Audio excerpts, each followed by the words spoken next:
2, 3,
Great start, boys.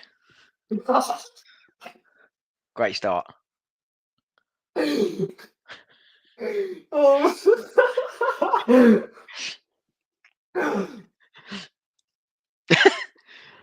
Oh, dear me. By the way, if you want to park up in Bay 2, we'll bring your order out to you.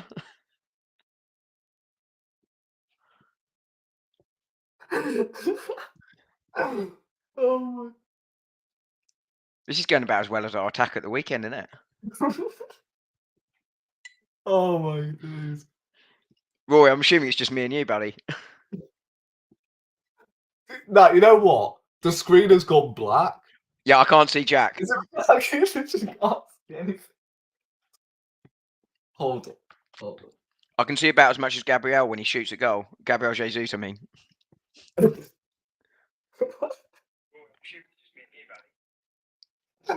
Oh my god. What? It's not gone well. I can hear it. Oh my god, I can hear our voices. Jesus. Oh my god. There's a delay as well, just to make it worse. Hey, Rory. Is anybody out there? There?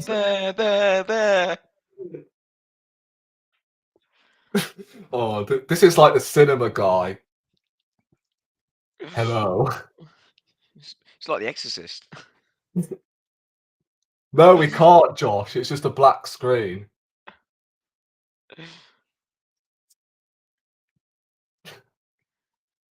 This is yeah.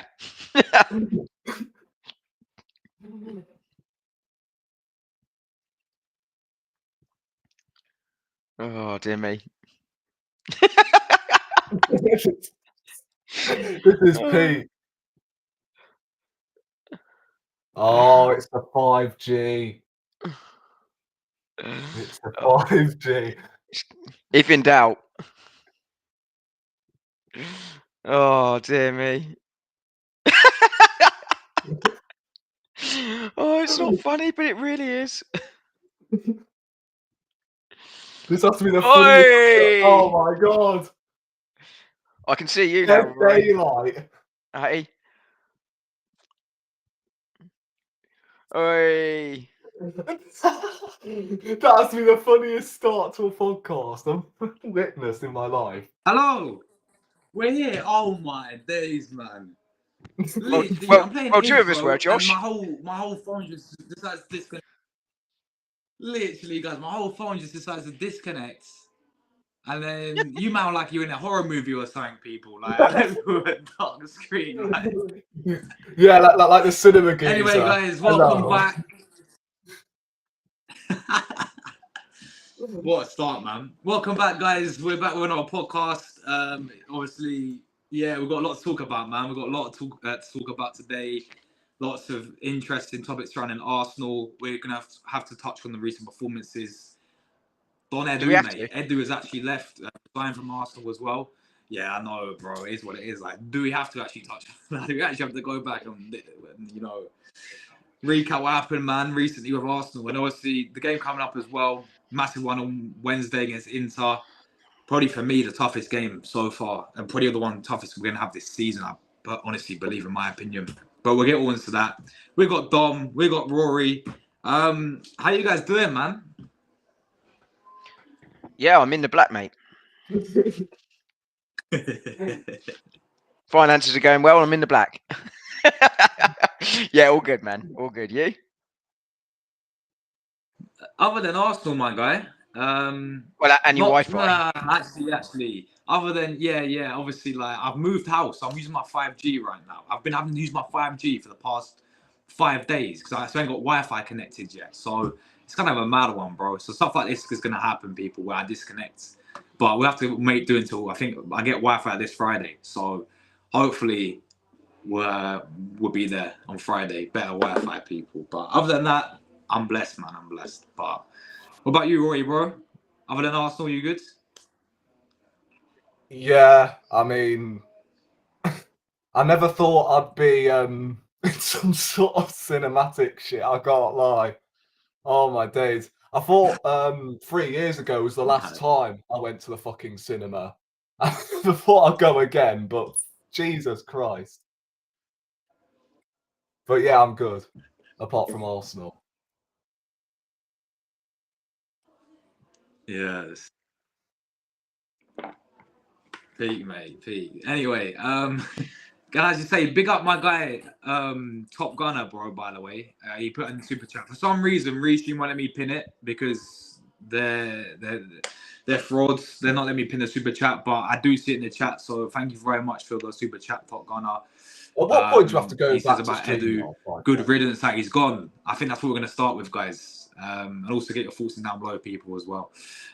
Everything. Thanks everyone for tuning in. Don Edu, guys, man. We got the news. I think very surprising. Out of this morning. You know, I just thought it'd be a normal Monday morning, guys, you know. But then we got out of nowhere some news about Edu that he's resigned. And then the official statement came out a few hours later.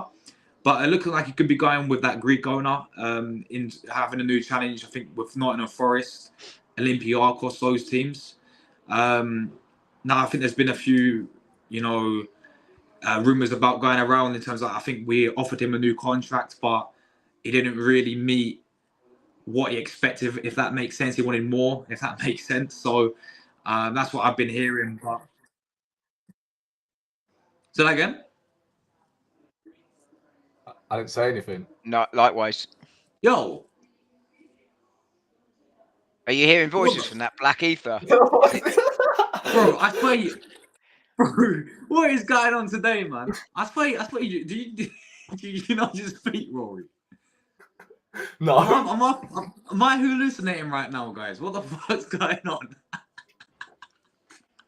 Nah. What is going on today? Oh, mate, what is going on? Are you sure the black screen hasn't got into your... The fucking black screen. Anyway, guys. Well, what would be more hilarious? Let's just stop me talking, yeah. Because the more I talk, the more I'm gonna. It's gonna just ruin it. let me come to Dom first, yeah. On Edu, my friends. Listen, he's left. Obviously resigns. You know, what's your overall thoughts on him leaving? And also, do you think there's any like deeper reason behind it? You know, why he's left? Sorry, is this me? Sorry, George. Did you say something, Rory? I couldn't hear him. You guys not hear me? Yeah, I heard you. I just wanted to mess you in. This guy's messing. This guy, man. I literally just messed Rory, and then the first time he comes to me, I'm going to pretend I can't hear him. Yeah. I'm going to get wonkered, aren't I? You're going to kick me off.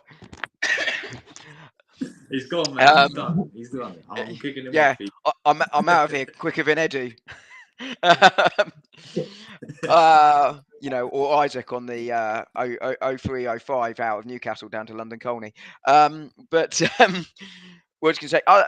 Surprising news this morning, obviously on Edu. To be honest with you, I had to double check it wasn't like a fake Romano count when I first saw it. I was like, is it because there's that one where he spells his name correctly that's a fake one. I thought, is it one of those and someone's having me on? But no, I mean, look, as you say, the rooms have been around for a little while. And I think he probably feels in some ways he's taken Arsenal as far as he can, which I think is possibly the case. But I think it does put a lot of pressure on Arsenal now to get the replacement right because, like everyone, they're going to make mistakes and there's going to be bits that are wrong where they don't get the player you want, they don't find the position you want, or what have you. But ultimately, he has been quite fundamental to the rebuild, and I think his relationship with Arteta is really, really important. And whoever comes in is going to have that relationship with Arteta because the two work really closely together. Because the danger is that you have a director of football wanting player A and a manager wanting player B, and a bit of a power struggle between the two, and that can cause issues and contentions. And as I understand it, between Edu and Arteta, they both have to say yes for the transfer to go through, and both really mean it. And that relationship they have is really crucial.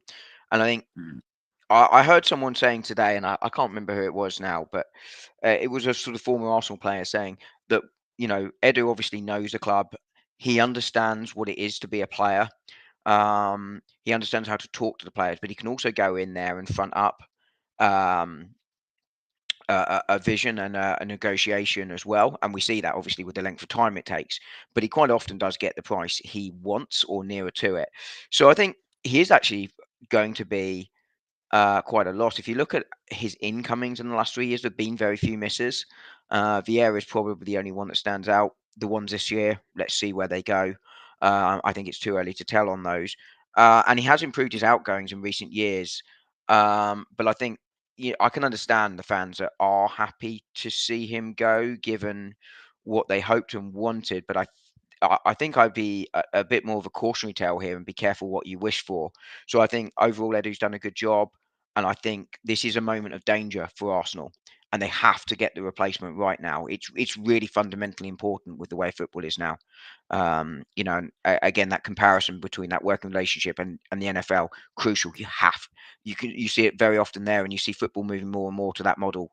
The two of them have to operate in tandem. It has to work, and it needs to be a split power base. What I don't want to see is something like what happened in the last year or two at Liverpool, where Jurgen Klopp got too much power, or Ten Hag at Manchester United got all the power. And I think that check and balance system to make sure that the signings are right is really important. So big few months ahead for Arsenal as they search for the replacement. But the positive side is, if you get it right and it's a new outside voice, it could just be that little bit freshening up that Arsenal might well need. So time will tell. But I think overall, Edu done a good job, to be fair, despite the haters out there. And good luck to him in his next role. But not too much luck, right? But Forest, let's be honest, they're not really challengers. They're not going to challenge us anytime soon, so I'm not too worried. There we go. How are you feeling about Edu leaving, Rory? And, in terms of very surprising news, I think we can all agree on that. But what view was you made of him overall as a director at Arsenal? I reckon it's been a mixed bag. I think he's done some good stuff at Arsenal. I'm not taking that away from him, and I don't dislike Edu, but he's also had a few wrongs. When it comes to obviously signings, not just signings actually, but I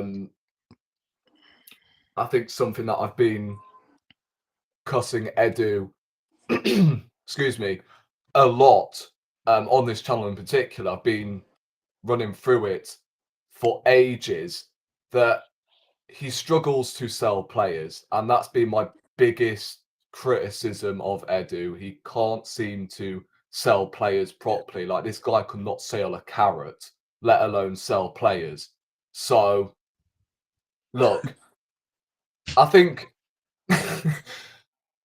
in terms of the players he brought in that have helped us get over the line, well, we've not got over the line yet, but players that have got us where we are now, the likes of Erdegaard, we can Rice. cast our mind back. Yeah, Rice. We can cast our mind back to 2019, where we bought Saliba for 30 million. We bought Gabriel the season after. We bought Ben White for 50 million.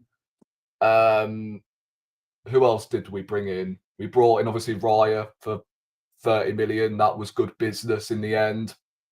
After letting go of Ramsdale, but Tomiyasu, despite the injuries, didn't come in for that much. 18 mil. yeah, but You know, the play, but I'd say the other 30%. In fact, no, not even 30%. I'd say, as I said, it's a mixed bag. Like, I'd say around 30-40% of his signings have been really, really poor. The likes of Fabio Vieira and Nuno Tavares, Lokonga. Who else you got in there? Willian. Yeah, Willian's is worse, and there's no question about that. I Oh, know it's a free yeah, transfer, right? 100%. And ironically, you sort of get a bit more of a pass generally on free transfers. But that was the one right that summer where Arsenal realised with that season that they'd got it wrong, Yeah. and they moved to this new strategy. I think the Edu thing is it's sort of in two buckets, right?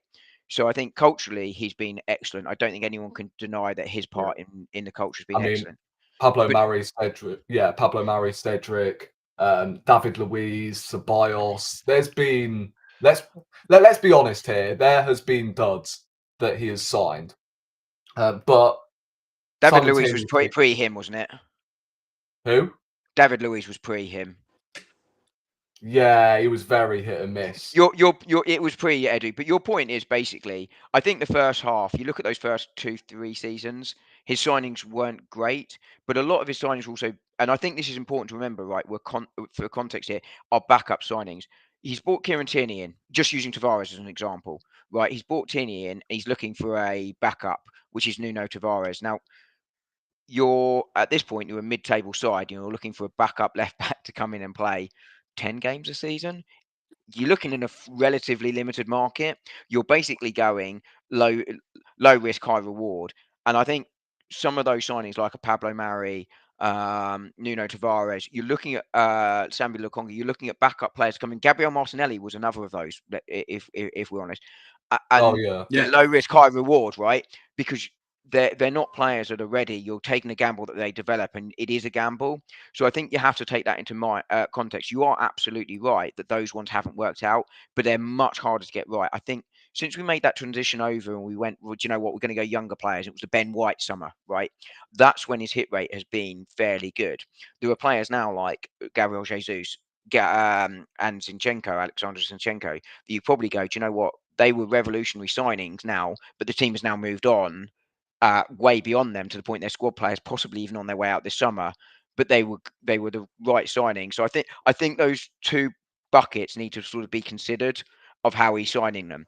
And I think but I think you're absolutely right on the sales. Until this summer, his sales yeah, record was pretty poor. Last summer a little bit, we got a little bit more for Xhaka, and we got yeah. Balogun, obviously. That's when it started to change. This summer, much better sales. But before that, my biggest criticism of him, like yours, was he can't sell anything, right? I mean, if he was Yeah. a car salesman, he'd be on the street. Like, but sorry to interrupt you, Rory. I just thought that context around those early signs was important. No. But yeah. I mean, getting rid of Aubameyang on a free as well was just suicidal, and not replacing him. Sidetrack, we've still fucking not replaced him. Funny enough, the last time we actually signed a striker was Aubameyang 7 years ago, I believe, in Gabby 2018. Jesus. Gabby Jesus Yeah, but came let's in. be honest, he doesn't really play as a striker for Well, us. he did at the time. Yeah, but he's now playing as a winger, and I'd say he is a winger. I think he's a right forward, to be fair. But yeah, but he was signed as a number 9. Havertz Yeah. wasn't signed as a striker and therefore doesn't count. But And look, I reckon for all of the players he has signed, good players he's signed, I'm talking about, and the summer windows he's had in the past, which have been decent, to say the least. These last 2 windows have been nothing short of a disgrace. Well, maybe this the summer before was. I mean, it wasn't great, but Well, it's Declan Rice, Carl Havertz. They've been fairly. yeah. But we needed to strengthen more, I'd say, because I mean, we spent nearly 300 million last summer, right? Not the summer just gone, the summer yeah, before. but we still needed. I'd say we still need more players. Like Kudus was available for 30 million. We still needed a Saka backup. We still needed a Saliba backup at the time. We needed another midfielder as well to play alongside I agree. Declan Rice because we initially played Havertz as the number 8. So Yeah, I I think agree with that, but I think we have to also bear in mind that we spent 300 million, and I think they said on Kudos they wanted Kudos. We're happy to outbid West Ham, but they didn't have the money to outbid them without the FFP. So I think last summer was as good as they could have done with the money they had, and they spent a substantial amount of money. Yes, there were gaps, but it's why I never felt we were winning the league last season. I think if you want to talk about a dodgy window, then you can go this one. I think it's too early to tell, and I think I understand the window this summer. I'm disappointed with it, but I understand it. But I don't think you can say that last summer was a poor window on the incoming, on the outgoing. Yeah, on the incoming. However, this summer, I'm talking this year's summer window, was disastrous to say the least. We signed a cup-tie goalkeeper, Calafiori, who's been injured 5 times already this season, can't stand on one leg. Moreno, so far, can't win his aerial duels despite winning the most aerial duels last season. And then Sterling on loan. Yeah. And for me, that was the writing on the wall. Now, obviously, it's not because he's left. That's the window. It's not because Edu's gone to wherever he's gone. Where is it again? Forest? Or is it He's Olympiacos? gone for that group, hasn't he? And Arsenal haven't sacked him. He's resigned. He's gone. So it's not like he was sacked. So Arsenal haven't got rid of him based on this Yeah. window. He's gone because he wanted a new challenge, essentially. Yeah, I am starting to wonder though what's going on at Arsenal, like behind the scenes, because we've already lost Vinay this year. He went at the end of the season. We've lost Jonas Everdahl, who obviously got sacked. Jack Wilshere's gone to Norwich, and now we've lost Edu. Now, could this be a sign of the players sort of put off by it? I don't know. I honestly don't know. I think the question is, will this uncertainty There's cause a issues lot to the going on players? behind the scenes at the moment. Yeah, I think with the uncertainty, right? I think that the question is how that interacts and impacts the players. I think when you look at the departures this summer, Vinay, I think that was probably in the works given how seamless that was, and Arsenal had a transition plan in place with Richard Garlick and the new guy whose name temporarily escapes me coming in to replace essentially Richard Garlick. So I think that looked quite smooth and quite ordered, and Arsenal thought that through. Jonas obviously going on the women's side, I don't think will affect the men's too much, and that was pure performance base. But I think you could almost take Jack Wilshere's departure as a positive, not because of you've lost Jack Wilshere. That's obviously a negative to Arsenal, but it shows that actually when you there's a pathway through Arsenal, and you can go on. If you're a youth coach into a senior coaching role, and you've got a career beyond there, and I think that could almost be a good thing where actually it attracts the best coaches to come into our youth setup, and we see more of the players coming through, like the Hale End guys that have just come through. Some of them have now moved on, like Wanyeri, Lewis Skelly coming through. So there could be a positive from Jack Wilshere, but I think the concern again is what happens going forward and how much of an impact does this have on the playing staff. So I think that point is absolutely valid there, Rory. Yeah. So, look, when you put Edu's time at Arsenal as like a sporting director into perspective, he's done okay. Like, I'm talking 5 or a 6 because he's obviously signed some good players, but he's also signed duds at the same time. And when it comes to selling players, he was probably one of the worst in probably I was going to say in the league, but in Europe, perhaps? Who's the worst at selling players? Letting go of Aubameyang on a free. Lacazette was another one. Rory, you're forgetting Man Epe. United on selling. You're forgetting Man United. Oh, yeah, Man United. Ozil's another one. The amount of players we've sold on just free transfers is just... Yeah, it was very concerning at the time. We also sold Leno for 7 million to Fulham. And I know he's our backup goalkeeper at the time, but 7 million, we could have got at least 10 to 15 for him at least, but we got Well, 7 he's the for best him. goalkeeper in the world, of course. So Oh god. But, I think Yeah. Leno is his worst sale of all time. To be right serious, I mean, on some of the free transfers like Ozil and Aubameyang, Bellerin, I understood what was happening. That was about shifting out the cultural change, and it was just we need them out as quickly as possible. And with players like Bellerin, there wasn't a market there. Ozil, there's no real interest. He ended up going to Fenerbahce, I think it was, or he certainly went to Turkey on a yeah, he went free. for And the I think everyone kind of knew Ozil was gone and done with football, so I don't think there was a market there. Aubameyang, I think there could have been a market for. I think Arsenal were just so desperate to get rid of the bad influence in the dressing room, and I think, like I say, I think I'm probably giving Edu overall a 6-7. I think the culture stuff he's done has been really positive.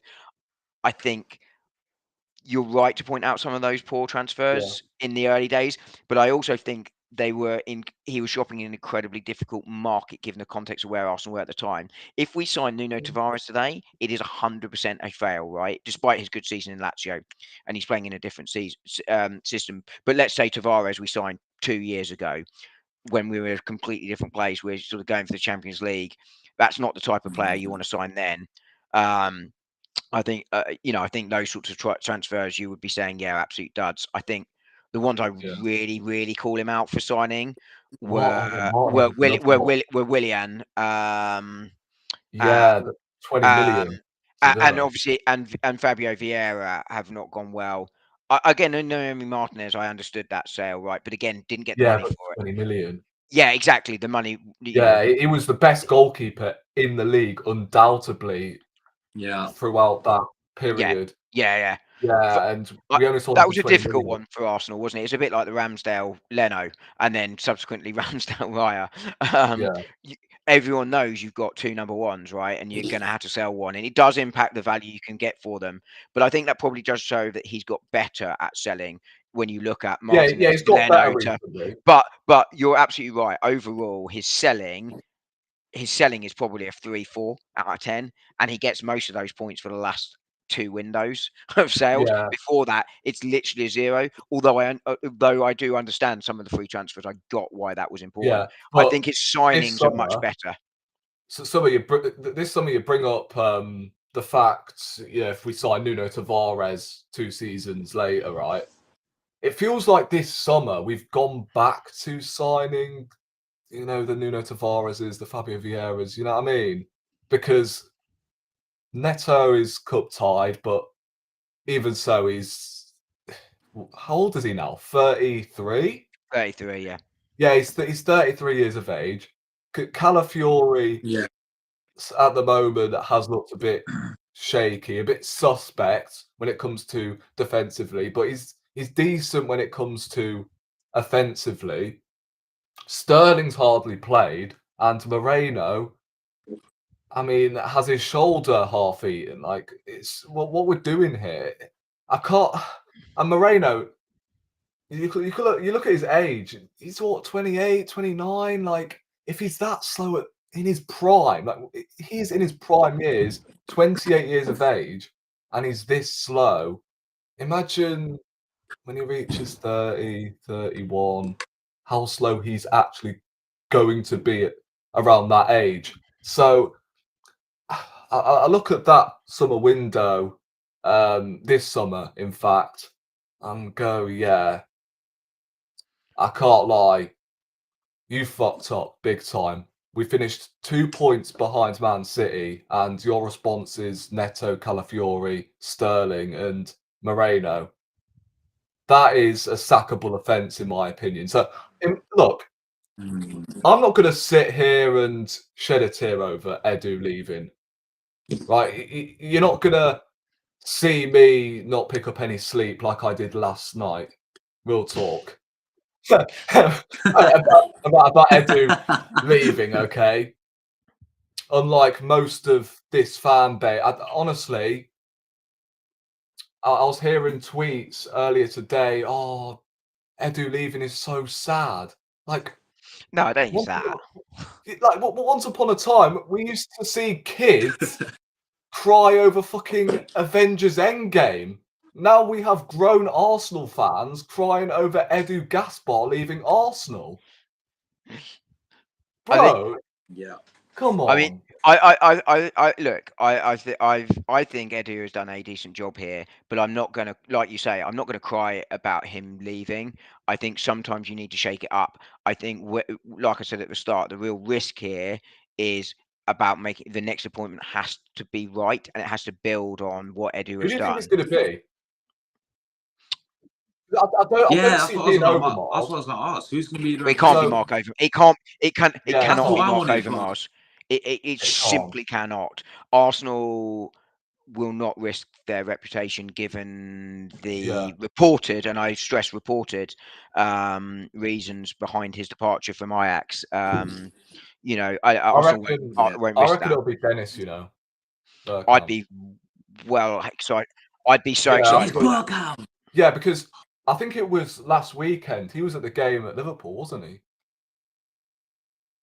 I'm pretty sure he was. He did a meet and greet as Yeah. well, to be fair. So obviously this has been planned for a long time, it feels like, because I swear Nottingham Forest were looking at Edu in the summer, weren't they? So it has been Yeah, I think planned they for a were. long time, and Yeah, they were. Dennis Bergkamp attending the game against Liverpool only recently. I reckon the dots are slowly starting to connect. But yeah, I don't dislike Edu. I wish him all the best. But let's not make out he's a David Dean. Oh, he's the best sporting director we've ever had. Because he's not even close. Let's be honest. Apart from signing some good players, right? We'll give him credit for that. And flipping burgers, he's not really done anything. Let's be honest. I think that's a slightly harsh assessment, but as you say, I think the David Dean comparison, David Dean, Arsene Wenger was, you know, superb as a double act, right? But you know, but we've had some awful ones in between. I think he's picked up the mess that came from Sven Misseltat and Raul Sanegi, and has played a big part in us improving. But if you said you're losing one of Edu or Arteta right now, I'd have lost Edu every day of the week, and twice on Sundays out of the two. You know, but they, like I say, they have to get the appointment right. I don't know what you think, Josh. Yeah, listen, with this whole Edu, look, I'm hearing both of you sides. I think both of you made great points there, you know, in terms of, I hear what you're saying, Dom. My thing with it is like, you know, similar to what you guys say, look at it both ways. He's had some decent signings, you know, I give him credit where credit's due in that. He's had a few, you know, in terms of, as Rory said, in terms of the selling players, I think the highest player that we sold, if I'm not mistaken, is Smith Rowe. Yeah. That's the highest we've ever sold. His selling has been atrocious. And that was what? What was that, like 35 million? Yeah, 35 million. 35. Yeah, 35. I think it was 35 million. So yeah, when it comes to that aspect of things, I'm with that in terms of a negative. In terms of Edu at Arsenal, it's like he just doesn't seem to hack in terms of selling players. I look at a few other clubs. Look how much Liverpool sell some of their players for. Oh, Jordan Ibe went to Bournemouth for like 20 odd million. Like, you know, it's like, you know, I think, you know, before this summer, I would have genuinely given him a 0 out of 10. Well, no, last summer he had a couple of decent. I'd have given him 1 out of 10 on the sales before this summer. He bumped up, as I said, he's a 3 or 4 on the sales because of this summer. I think he did a good job overall on selling players. You know, there's a couple gone out on loan, but they're, you know, Tavares is a permanent deal now. You know, we don't get it till next summer. This summer he's improved, but it's a permanent. Yeah, it's an obligation to buy. What is it Nuno obligation Tavares, to buy? yeah, it's done. It's just Lazio pay us next one. So that means they have to buy him then. Lazio at the end. Yeah, I mean, right now, it's looking like a good deal. But he did this at Marseille, and then it fell off a cliff. Ironically, it started when he got sent off for Marseille, and it went downhill from there. And that's what just happened this weekend. So let's see. But yeah, that's an obligation. So I think the only Sammy Lokonga isn't an obligation, but Nuno is. Yeah, This summer he's definitely improved. But I 100% agree with Rory. yeah. On sales. That's another issue with Edu. Like we've had how many Deadwood players for years? Like how many years have we had Lukonga and Tavares now? 4, I It reckon. feels like we've had them for 3 or 4 years. Yeah, I think I'm we pretty sure have. that's true anyway. We've had them for 3 years, haven't we? I think it's Um, 3 and 4 respectively. I think it was 3 for one and yeah. 4 for the other. I mean, I'm I not think that able to also sell any of probably these does Deadwood reflect the players. European market, though. By the way, So did Cedric. He went out on loan a couple of times as well. yeah, but who's signing Cedric? Well, I mean, Fulham did at one point. Yeah, but no one's signing on a permanent, right? It's like this summer we couldn't get the players we wanted, so you bring in someone on loan and hope you I can mean, get the he players had a next year year. left on his contract at the time, so Yeah, he just cleared the wages, right? well, yeah. Where is Cedric now? Is he at RSPC or something, teaching dogs Portuguese? That's what the guy was doing at Arsenal. What is teaching Portuguese for win?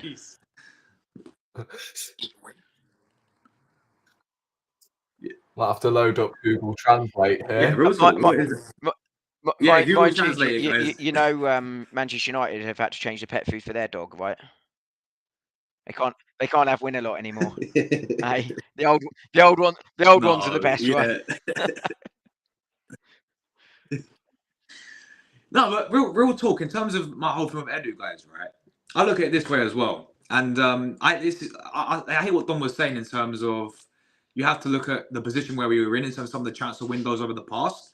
But I look at it this way: we've had windows where we're signing some good players, but I still think we've had many windows where we've been missing. In terms of doing what's required, in terms of going and pushing on for the season, for example, like.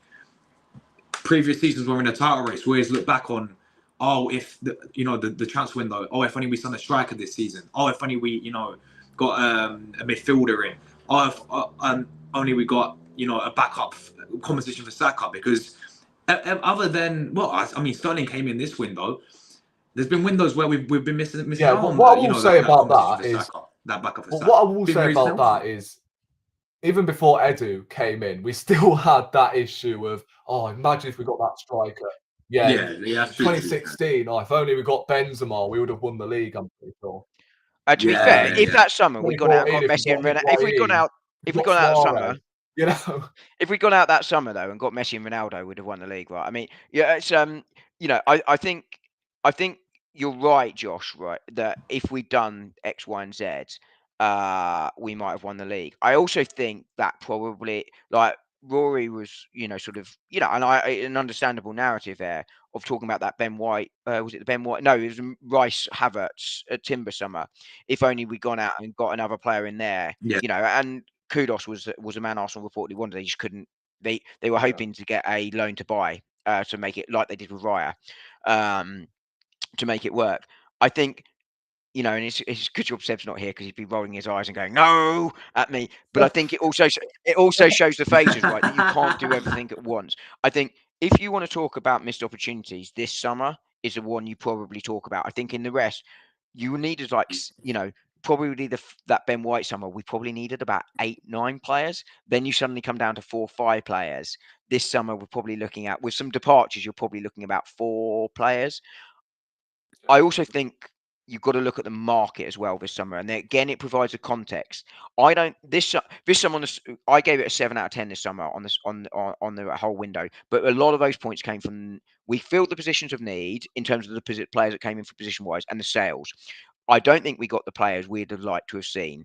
Calafiori, I think, will be absolutely fine. I'm not too worried about that. Defenders that come in talk about how long it takes to adapt to the Arteta system.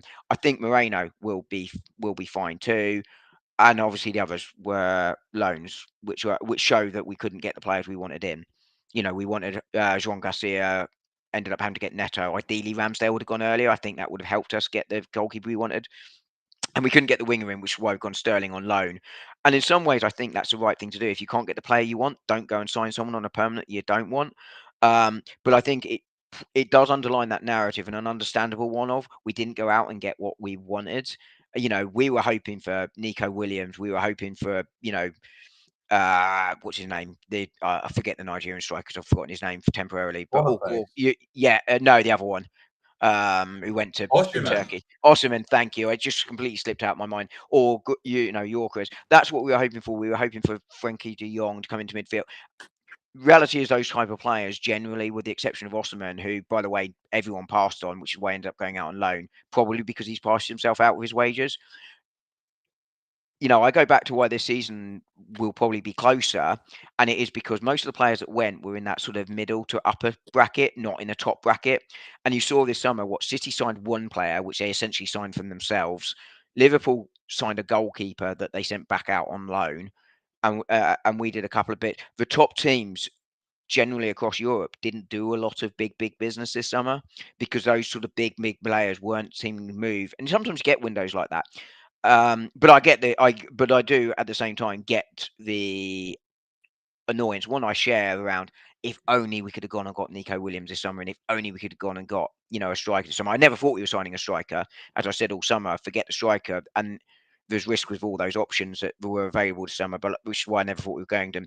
But I think that wider context is really important. And whoever you're talking about, whether you're talking about Arsenal and Edu, or whether you're talking about any other side, you sort of have to look around what's happening in the market. And I think that does it's an important aspect to consider, but it is a frustrating summer from the point of view of, good God, if we'd had one or two, if we'd had Nico Williams come in instead of Raheem Sterling, and I'm not digging out Sterling, it's still early, right? If only we'd had, I don't know, Florian Wirtz come in. I don't think we're signing Wirtz. Wirtz doesn't come in when you've got Odegaard there because they both want to play. But you know what I mean. You sort of think, what a different window it looks. Yeah. I mean, in terms of, let's get back onto selling players, right? Would you guys reckon Edu's, and I know there's not many, but Edu's best salesman, forget the most expensive, best salesman in terms of the best amount of money he's got for a player, it's got to be Eddie for me. It's got to be 30 million. Now, I mean, things are not going right for Arsenal, but one positive I can take is the fact I don't have to watch him up front anymore. Absolute. Nah. I would go with another striker. Balogun. Balogun. Balogun. I'll tell you why. I agree. I think you could make both of them. Here's the argument for Balogun. 1 year left on his contract. Definitely not signing a new one. Had one good season in France. And by the way, he's done nothing since, unless he's putting up trees this year and I've not noticed. And we got, I think, £25 million for a player that hadn't ever really played in the Premier League. Whereas Eddie Nketiah, I think he's got more money for him, and I don't think he's an Arsenal level striker, but at least he had played in the Premier League and had shown he had scored goals in the Premier League. Not as many as we'd have liked, but had showed he can score goals. And I think you've got that Premier League tax, which gives you that little bit of extra money. He's also homegrown, which helps you with the price. And that's why I think Florian Balogun was the best deal he got. Yeah. Also, in case you still want to know, the translation for win in English. Forgot about that. Is, oh my God. Come on. Ganhar. Oh. What? Ganhar. Ganhar. Did you go on Pornhub by mistake? What the fuck? What the fuck? Can you hear that? He did go on Pornhub, look. He did. Can you actually hear that? Gonads? What? No, can you not hear that? Yeah, I can hear it. It sounds like gonads. I can hear him. I just don't know what is. You don't know what I'm saying? Oh my God. Right. Hold on a second. I'll fix it. Hey, Cedric. How's things going? Yeah? The dog's struggling to learn Portuguese. Well, let's try us. Gonads. Yeah, it Oh, actually does sorry. sound like Ronaldinho. There Sounds we more go. Japanese than Portuguese. Yeah. I can play it on my Yeah. PC if that I don't think it's going to help us. Let's be honest. But guys, listen. Let's move on, man, because we're going for 45 minutes about Don Edu. He's now gone. You know, let's I was going to move say on. Don Edu is now gone Edu, isn't he? Yeah, but we have to quickly recap, guys. The game on when was it? Saturday? Yeah, Saturday. Yeah, Saturday. It was early kickoff. St James's Park. We lose. I don't want a Prem game now in 3. It's kind of mad. Like we had one shot on target at St James's Park. Just lack of creativity. Obviously, just overall very, very underwhelming yet again from Arsenal, man. And something for me seems not right. I think even the set pieces I found awful. Like Declan Rice on the free kicks. Some of the corners wouldn't even be the first man. It was just once again, another very unacceptable performance for me. It's another one of those games where I look back on, this season and we look back, I know there were circumstances in the Brighton game, but, we dropped points at Emirates at Brighton. The Bournemouth game, again, was inexcusable for me. Again, I know there's a red card, but that was more on ourselves, I think, for that one. And, Newcastle, again, dropping points. I just feel where we're at right now, in terms of we want to be going and winning this league title this season, we can't be afford to be dropping all these points, because I look back, I put it this way, I look back at previous years when we've been in title races, there's always games where I look back on, where we look back and be like, well, the Fulham's last season, the West Ham last season, for example, even Newcastle last season, I know the VAR controversy, what happened, but even in that game, we created nothing, so 2 years in a row, we've gone there and we've really struggled to create chances. It really sussed us out, Newcastle, when we go to St James's Park. But yeah, it's another defeat this season. I'll come to you first, Rory, bro. What would where you at with Arsenal's situation in terms of Premier League, this season, and this heart race, man? Obviously, another defeat on Saturday. I can't lie. I think that's the title done. Dare I say it? Honestly, I think the title is a write-off now. I could be wrong. Knowing Arsenal, we could go on an unbeaten run from now until the end of the year, and then continue this from January onwards, and then when we inevitably don't win the league, we'll keep applying context. Oh, we just didn't get over the line. Why? Because of these sort of results. And oh my God, Josh has got. Oh my days. I'll continue anyway. Yeah, carry on. Yeah. But yeah, as I said, when we inevitably don't win the league, we'll keep applying context. Oh, we just couldn't quite get over the line. We took it to the last day again, and this is just a message to these fans who think, oh no, these games don't matter. It's just a blip. It's Do you mean X, me? Y, Z. It's just a stop. It's just the start of the season. We're in November, bro. This is why I brought up the Fulham and West Ham games last season.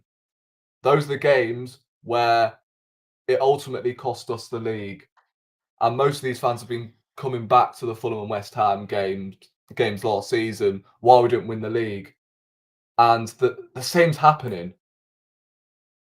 We're not picking up results against teams that we're expected to beat, and unless if I don't know, Man City and Liverpool give us a miraculous, forget Man City and Liverpool. for a second. Like, you look at the top four, right?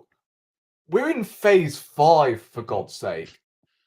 Phase 5 under this project, and we're behind Liverpool, who are in phase 1 under Arne Slot. They've got contract issues with the likes of Salah, Van Dijk, and Trent. Arguably three of their best, most important players. You've got Man City, who are missing Rodri. Nottingham Forest are above us at the moment, and Chelsea, who appointed a Championship manager in the summer. Yes, they're ahead of us on goal difference, but should they remotely be close to us right now after the season we had last season? No, we've not kept a clean sheet in 6 fucking games. That's what. Oh God. It was an unfortunate point to giggle, that, wasn't Yeah. Oh God. Where was I? it? You just were mentioning Chelsea. I'll come back on these points in a minute. Oh, But okay. yeah. Oh But you no, crack on. I was mentioning clean sheets. We've not kept a Clean clean sheet, sheet. sorry, you were, yeah. Yeah, well, we've not kept a clean sheet in 6 games. Our last clean sheet in the league was against Tottenham. That was back in September. Was it That really was back in September? I thought it was it September? I thought it was early October, but yeah, seems No, like ages ago. no, our last Sorry, Premier it doesn't League, seem like ages ago even. our last Premier League clean sheet was in September, and now we're in November. It's just, oh my days! I don't know what to say. It's just these results, right? The Newcastle game was arguably worse than the Bournemouth game, in my opinion. And I know the red card was our fault, but you can somewhat let that one go because it's us down to 10 men and conceded 2 goals because we were down to 10 men. But we had 11 men on the pitch and we still couldn't create anything. 1 shot on target, 0 in the second half, and we're the team that's supposed to be chasing the flipping game. I'm not going to lie to you. I am this close to turning Arteta out if results don't change. And I'm not even fooling around. I just think with 5 seasons in, and we've gone from the team we were 2 seasons ago. Like, at the end of the day, right, I grew up watching Arsenal playing arguably the most fascinating football the Premier League's ever seen. Right? Only 2 seasons ago, it felt like, Arteta brought that feel-good factor back in terms of the way we were playing football. Like, yeah, we may concede a few goals, but we were... Here he is. Here he is. Back again, lads. Oh my God, what is going on It's like a today? shit Arnold Schwarzenegger, isn't it? You can see me. Yeah, I can hear you. It's just today, it feels like you've been hypnotised by bloody Cassandra Nova. Real talk. Peak is peak, bro. But yeah, I was just on to the Newcastle game before I get on to where I'm at the title race. Obviously, I mentioned I think the title race is beyond our reach now because Liverpool don't look like they're dropping points. Man City are just Man City. Forest have conceded less goals than us, and I'm pretty sure they've scored more goals than us as well, haven't they? Chris Wood has scored more goals than our strikers this season. How fucking embarrassing. And then Chelsea appointed a Championship manager in the summer. Why all of a sudden are we competing with these teams when we're supposed to be kicking on? I don't fathom this. We're more kicking the ball away than kicking on. But Yeah, look, this is where I question the manager. Right?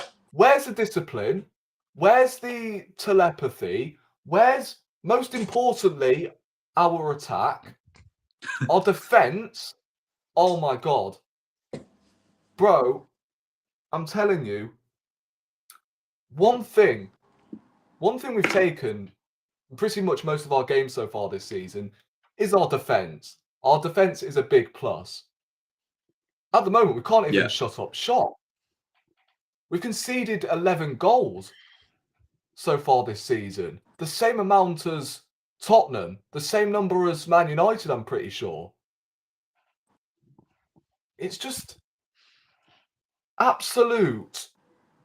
I can't describe it. I just can't. And I'm telling you now, if results don't change, then I'm this close because I cannot put up with this shit no longer. Right, and honestly, don't come at me and say, "Oh, who are you getting in? Who are you getting in? Who are you getting in?"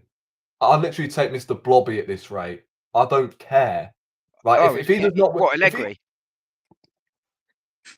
I mean, look, yeah, why not? Sorry, that was especially for him. If he doesn't, look, I'm not saying I want him sacked now, but I'm not saying I want him sacked now, but if he doesn't win anything come the end of the season and we're in this state come the end of the Premier League season, then you've got to get rid. I'd say no. So Rory, sorry, Karen. Yeah, it's just the lineup. Can someone please tell me with half a brain why I'll say arguably one of our best midfielders is playing as a right back. Our best 6 is playing as the 8. Our best right back is playing as a left back. Havertz, where is he playing? He's most of the game. He's playing in midfield at the moment. Why? Yeah, I would agree. Yeah, why? I think if you look at those first ones you sort of said there, I can get Partey at right back if Ben White's not fit. I get Timber moving to left back when Calafiori's injured, Zinchenko's just coming back. I can get those ones. I can understand those ones. I don't like it, but I get it, right? I'm not quite sure why Moreno isn't the 8 and Rice isn't the 6, but I think they seem to be almost interchanging a little bit. My big so I think they're interchanging Moreno, Rice, rather than just a pure 6-8. I don't think it's quite simple that. So I can get to those ones. The one I don't get at the moment is why Havertz is the deep one. You know, I know it was Preston, but we saw he comes on as a number 9 and scores. I know it was Preston, right? You know, but he was scoring goals as our number 9. Trossard is the midfielder, right? I can't understand that one. I can't understand, right? And I think if I look at Saturday's game for the second successive away game was an unacceptable performance. And I agree with you, Rory. I actually am more disappointed, despite Newcastle being a better side, by the way, and very good at sitting in and doing what they do, you know, with that organised performance. I actually think they're very good at that. But I was more disappointed with this Saturday than I was the previous one, you know. So this game for me was unacceptable. It was a flat performance. We lacked physicality, and this is a physical side. So it was a worrying performance. And I look at trends rather than results, and the trend right now isn't great. We need the international break quite badly, if we're honest. And we need the buyer back again with some and the stakes. But you know what I said about Havertz, yeah? Right, we were touching on the fact he's in midfield. It's not just in midfield. He's everywhere. Midfield, centre back. He was even holding hands with Saka at one point. He's everywhere, but the 18-yard box where we want him to be. Yeah, and he worked really hard. Is that an instruction installed by the manager, or is Havertz doing it for the sake of it? No, I think it's got to be the instruction from the manager, right? I don't know. On that one. But I, as I say, the game on Saturday really, really poor, like genuinely poor. And what needs to happen now is we cannot go with that lineup on Wednesday or I think it's Sunday for Chelsea, but at the weekend. Apologies for Saturday, I haven't checked. Because Trossard has to come out the team. That automatically pushes Havertz further up. I don't. Yeah. I said about Jesus, there was a little bit of Martinelli. He needed that goal, and he's got it.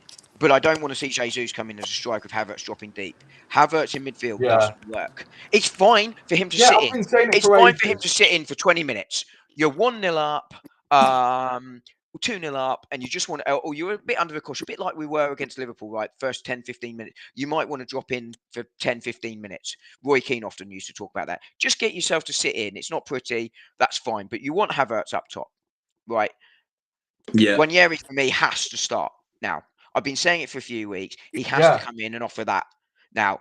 And Thanks. yeah, you know, at the end of the day, people talk about, well, if we hadn't sold Fabio Vieira, well, he's been injured for a start, so he wouldn't have been available. But even if he was, Fabio Vieira showed he wasn't the answer. I think you have to go Ranieri. You either trust Ranieri or you don't. If you don't trust Ranieri, go send him out on loan and get him minutes. He has to play. And I think that is the catalyst that needs to happen. Now, it doesn't necessarily mean that he's going to be the one that gets 3 assists and 2 goals in the next 2 games. He might not get any assists or any goals, but I think what it does do is force Havertz further up the field. But we're missing Ben White quite badly because I think you either have to go now. That's another thing as well. Sorry, just really quickly, and then I'll let you come in before I just the other bit. But I think we either need White or Zinchenko at right back or left back because Partey and Timber right now are both defending. They're not getting too far forward, and one of them needs to go and add that extra number going forward. You know, and I'm not criticising either of them. It's not their natural game. And Partey, I think, has done quite well at right back, and he's filled in because of it needs must, right? But I think if White isn't fit for these next 2 games, and I think Zinchenko, if he can only play one, play Zinchenko in the other one, because someone needs to get forward to add to that attack. And I think that's what, obviously, Odegaard is a big catalyst, right? There are on every team. De Bruyne, in some ways, can't be replaced. Rodri can't be replaced at Man City, particularly Rodri over De Bruyne. Odegaard is our version of that, right? Yeah. But you have to find a way, and we found a way initially. I was quite buoyant before the last international break that we were missing Odegaard, we were missing a load of players, and we still picked up points. You know, but we've been found out a little bit, and that's where you need to now go and make another change to try and solve the problem until Odegaard comes back. And that change is Ranieri. It has to be. There isn't the other options. Or, do you know what? If it's not Ranieri, try Sterling in there then. Just something that's not Trossard right now. I know. You know, Trossard is bang out of form. I'm not saying Trossard is a bad player, but he's out of form and he's got to drop. That's the change we need to see there. I do not think, however, and I'll let you come back because I just want to address a couple of the other points you're making, if that's all right, Josh, but Rory made. But I don't think the season is over, and I will come back and explain why. But that's the change that has to happen based on what I saw Saturday. Yeah. Look, I was just going to mention Ben White, and the fact you mentioned Ben White not being fit. If he wasn't fit, then A, he wouldn't be on the bench, and B, why would he have come on? Why would Ben White have come on if he wasn't fit? I mean, so I don't understand why he didn't start anyway. Ahead of what we don't know is what the medical staff said. There is a world potentially, and I don't know. This is just me speculating. But our medical team are just hit and miss at times. Well, they've been much better in the last couple of years, to be fair. But, I mean, what we don't know is, have they said he's only fit for 30, 45 minutes? And therefore, if he's fit for 45 minutes, you don't start him because you know you're making a change at half-time. If we look at the Liverpool game, we started Timber and Saka, and I think it was the right thing to do. But essentially, we basically had 3 subs in that game because 2 of them had to be Timber and Saka. They had to come off. So you're limiting your options instantly because you're making 2 changes. You probably don't want to go to Newcastle knowing you've got to make a Ben White substitution and potentially a Timber substitution. You probably don't want to be taking both your fullbacks off, knowing you have to. So I'm assuming that's where it was with Ben White decision. I don't know. That could be totally wrong. It's a guess on. Yeah, I mean, look, I've been saying exactly what you said earlier, Dom, for weeks on end. Not even weeks, for months, right? Playing Jesus and Havertz has never worked. Whenever Jesus has played as the false 9 and Havertz has played as the either the 8 or the 10, never worked. And you know what I've noticed, right? We obviously have Partey playing as the right back at the moment, so he's going to invert because he's our midfield. He's our midfield, pretty much. Sorry, he's our midfielder. Bro, I'm getting my words mixed up today. He's our midfielder. He's inverting. Try it in Portuguese. See if that helps. Yeah, we got Partey in the midfield alongside Declan Rice as a double pivot, right? We're pretty much relying on Declan Rice as our like creative spark because he's the only one that's driving this team forward, and furthermore, he is taking our set pieces, which I'll get onto later on. Okay, He's got to come off them. I'm sorry.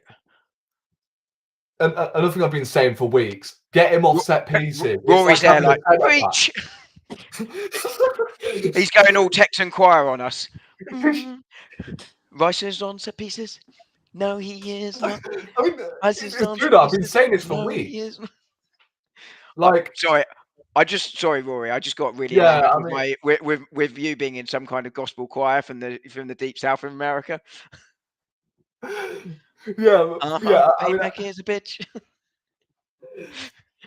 I was gonna say, like, Partey inverts alongside Rice as like a double pivot, right? And Rice is our like main creator at the moment, with Odegaard being out injured because obviously he doesn't trust Ranieri for some reason. But Moreno's in the way, so you've got Partey, Moreno, Rice. Those are three DMs. You've got Yeah. Trossard in the midfield as well. Havertz is coming short. How many have we got in there? Five in midfield. And you've got Saka and Martinelli. Pointless outlet. There's almost like comparisons with Lee Carsley's selection against Greece or England, isn't it? Everyone's in the same area of the pitch, Exactly. right? Why is everyone playing in midfield? I mean, I think the big issue, and you know, it's why is the balance isn't wrong. It's almost like, do you know what's our strength? We're going to defend. Well, I think we almost are dropping too deep, which is why we're conceding more goals because you can't defend. Like, it's boring, right? I said after Bournemouth, I can't remember the exact words, but basically, we're too conservative. We need to be more aggressive and more offensive. And I think that still stands now. And I think we were against Liverpool, right, at home. Well, why are we not doing that away from home? We're better than Bournemouth. We're better than Newcastle. You know, yes, you can be slightly more conservative than you might be at home because of the threat on the counter and what have you. But, you know, I just don't think we're offensive enough. But just really quickly in terms of the league title, I hope you won't mind me saying, Josh, because I know he's a friend of your channel as well. But I did a video for Guna Gathering the other day about why I don't think the title's over. And even if we lost at Newcastle, which as it turned out was quite apropos, because we, you know, did. But I don't think the title's over, and I think there's several reasons for it. I do think the start has been tough in many ways. There's been the decisions, there's been injuries, there's been etc., all those things. Now, they are not excuses, and nor can they be, and nor can they be at the end of a season, just to be absolutely clear up top. But we have been to Spurs, we have been to Villa, we have been to Newcastle, we have played Liverpool, we have been to City. They are 5 of the toughest games we will have, right? And I don't think 90 points will be required to win the league this season. I think it will be 85 points. That means we need about 2.2 points a game, maybe just over, having lost to Newcastle. That is well within our reach. We are capable of going on a run of, 9 to 10 games, wins. We are capable of doing those things. And I don't think Liverpool are running hot right now. Yes, it's possible. They could go all the way to the end of the season. We saw it with Bayer Leverkusen last year. But they tend to be the exception rather than the rule. Liverpool, at some point, are going to go backwards. And by the way, I don't think they're in phase one, just to be really clear. We are in the winning phase right now, and I'll come on to that in a second. Liverpool are probably in the challenging phase right now because of the situation he inherited from Klopp, which was very, very strong. Forest, I mean, I heard someone say we shouldn't be behind Forest, etc., and we shouldn't be behind Forest. But who thinks Forest are going to be there come May? Who thinks they're going to be there come Christmas? Forget that.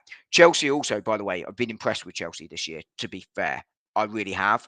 I didn't think they'd be this good. Maresca's done a really good job there. But again, they're not going to be challenging. The title race, unless I'm very much mistaken, is going to be Arsenal City. I do not think City are as strong. I think and therefore we should be winning the league. Now that doesn't mean we should be going backwards, but sometimes you just have those seasons. But if we get to the end, so I don't think for those reasons I don't think the title's gone. because we can play a lot better. We know we can play a lot better. The fixture list is going to get kinder. The injuries are getting better. But where I do agree with Rory is if this continues for much longer, then you start to risk throwing away the title. And I think if we get to the end of the season, even if we've won, say, the Carling Cup and the FA Cup, if we win the Champions League, that's very, very different. But if we win the Carling, is it called the Carling Cup these days? Whatever it's called, the League Cup. Yeah, yeah, Carbo. yeah, the Disney Cup. And the FA Cup. Let's say we win those two. That probably keeps Arteta his job, and I'm happy. Oh, 100%. But- No, 100%. I'm really Yeah, happy, yeah. but I'd also be disappointed that we haven't won the league, because I hear it. I said when, just really quickly, and I said I'd be quick, and I've not been, but now I will be. I said when we were bottom of the league a couple of years ago in August that I could see what Arteta was looking to do, and I backed him. And I said I would give him the full length of the phases, and they didn't call it phases project. I think they called, but I could see the vision, I could see the length of time, and I could see why that was going there. That expires this season, and I would want to see something for that. And I think questions do have to be asked at the end of the season. I've been really consistent on that now for 3-4 years on this point.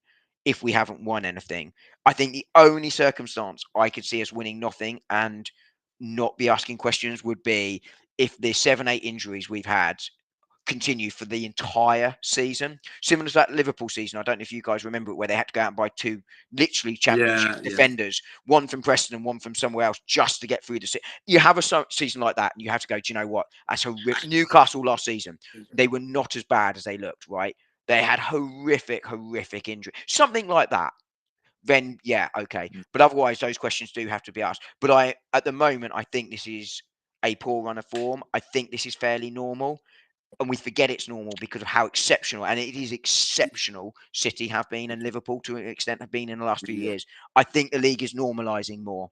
And I said it earlier, the likes of Manchester United, who I actually thought had quite a good window despite being absolutely pony under Ten Hag, and others like Villa had good windows because that was the kind of level of player that was going. They weren't necessarily the players, you could make an argument they are, but they weren't the top players that we really wanted to see. So I think the league has sort of narrowed and it's caught up a little bit. There's less of a gap, but I still think there is a gap. And I just think that come May, it'll be those two. And I just don't think Arsenal are out of it. Let's not forget, we were 5 points behind City, maybe 7 points behind City in January last year.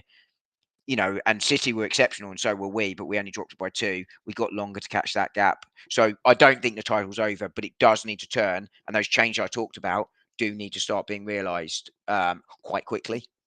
Yeah, I just want to touch on the manager real quick, because this is something that has cost us for years and years and years and years.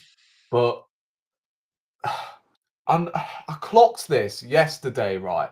And we brought up the fact Trossard is putting stinker after stinker after stinker in midfield, though, to be fair, which didn't work last season. Bear that in mind. It didn't work last season, and he's trying that again. It proves this guy's not learning. But another thing that is pissing me off about Arteta is the fact he fits individuals he wants to play into positions rather than seeing who's actually the best fit for the system, if you know what I mean. I think that's fair. I mean, recently that's understandable. Party at right back, for instance. Yeah, I mean, I don't think, but I think there is a slight difference with Trossard. I don't think he's playing 8. I hated him there last season. I was clamouring for Smith Rowe to play 8 rather than Trossard. I think he's basically playing him as a 9-10 hybrid with Havertz, but for some reason Havertz is the one dropping deeper, so it's a slightly different one. Yeah. But what he's not doing is learning from Trossard. Trossard has been shocking for the last 4-5 games since the Man City sending off, and he's still in the team. And there are players that can come in. Jesus could come in, Sterling could come in, Wanyeri could come in. There are options that can come in, and he's not being dropped. He has to be dropped. I'm sorry, he does have to be dropped. That doesn't mean he can't come back, because he's a good player, but he has to be dropped. And that's the concern I would have, rather than shoehorning the players in, because I think that's been that's exactly what that's been a necessity to a large extent in recent weeks. Yeah, because 2 seasons ago he did this with Tierney. He expected Tierney to play the Zinchenko role, but Yeah. it didn't work. Yeah. He attempted it with Nketiah. Like, he expected Nketiah to play the Jesus role in that same season. Right, expected Trossard to play in the left 8, didn't work. He expected Havertz to do the same, didn't work. Pushed him up to the false 9. He's starting to score goals, fair play. But he's corrected a mistake of his own, which I expect him to do. Like, you see where I'm going with this? Trossard, who is a forward, is ahead of a creative midfielder in Waneri who can't do much worse.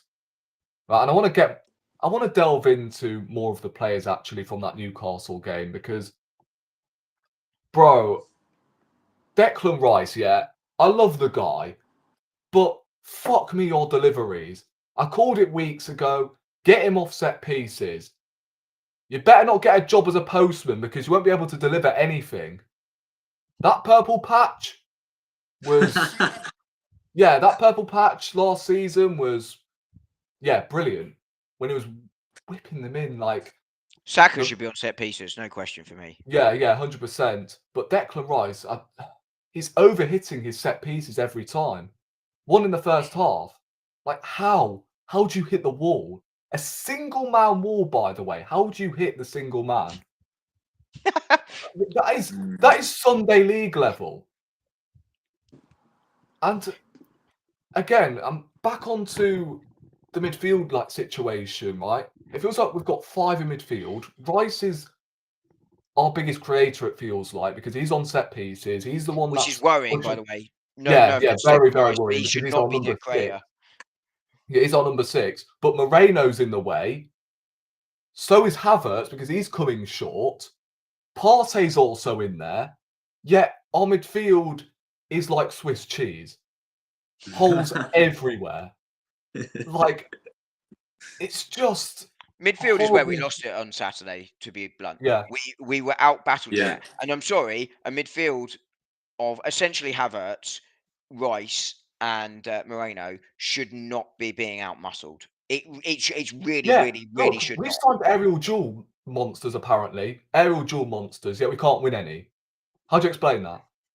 We I can't think win it's one aerial of duels. our lowest one, it since Man City in 2020. Yeah, In yeah, that, it was. in that, Yeah, when we this is what drew. happens when you spend money on bloody aerial duel monsters. And I don't know if you... What I would say though is that he's still only played a handful of games. I thought he was actually quite good against Liverpool. He was terrible, Moreno, on Saturday. Yeah, I But mean... so were the whole team, to be blunt. I mean, who can come I out of that don't know game if and you clear missed the head outside? part. Saka, Raya, Partey to some extent. I mean, I mean, the I back don't know if four you weren't missed... terrible, but in fact, the back four were quite good. Newcastle at home didn't actually create that much. It was a moment of quality won the game. So the back four can probably come out with some quality, some sort of credit. And Saka, that's about it. Yeah, I mean, look, I don't know if you missed the part where I said... I'm talking about Josh, by the way. You might have dipped when I said this, but I'm pretty sure me and you have grown up watching Arsenal playing arguably the most fascinating football in the league. Oh, it was a joy to watch. Yeah. It didn't win anything, but it was a joy to watch. Even when we were losing 100. under Wenger, like, we would still give it a go.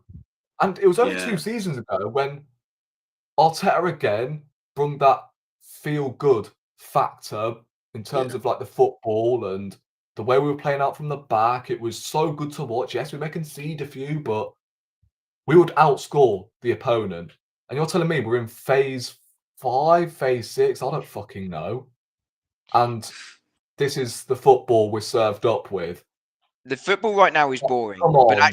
But the football right now is boring. But I don't think we can go back to the football of 2 years ago. And I said it at the time. You don't win the league playing that football because there's no control and it's chaos. But it was fun.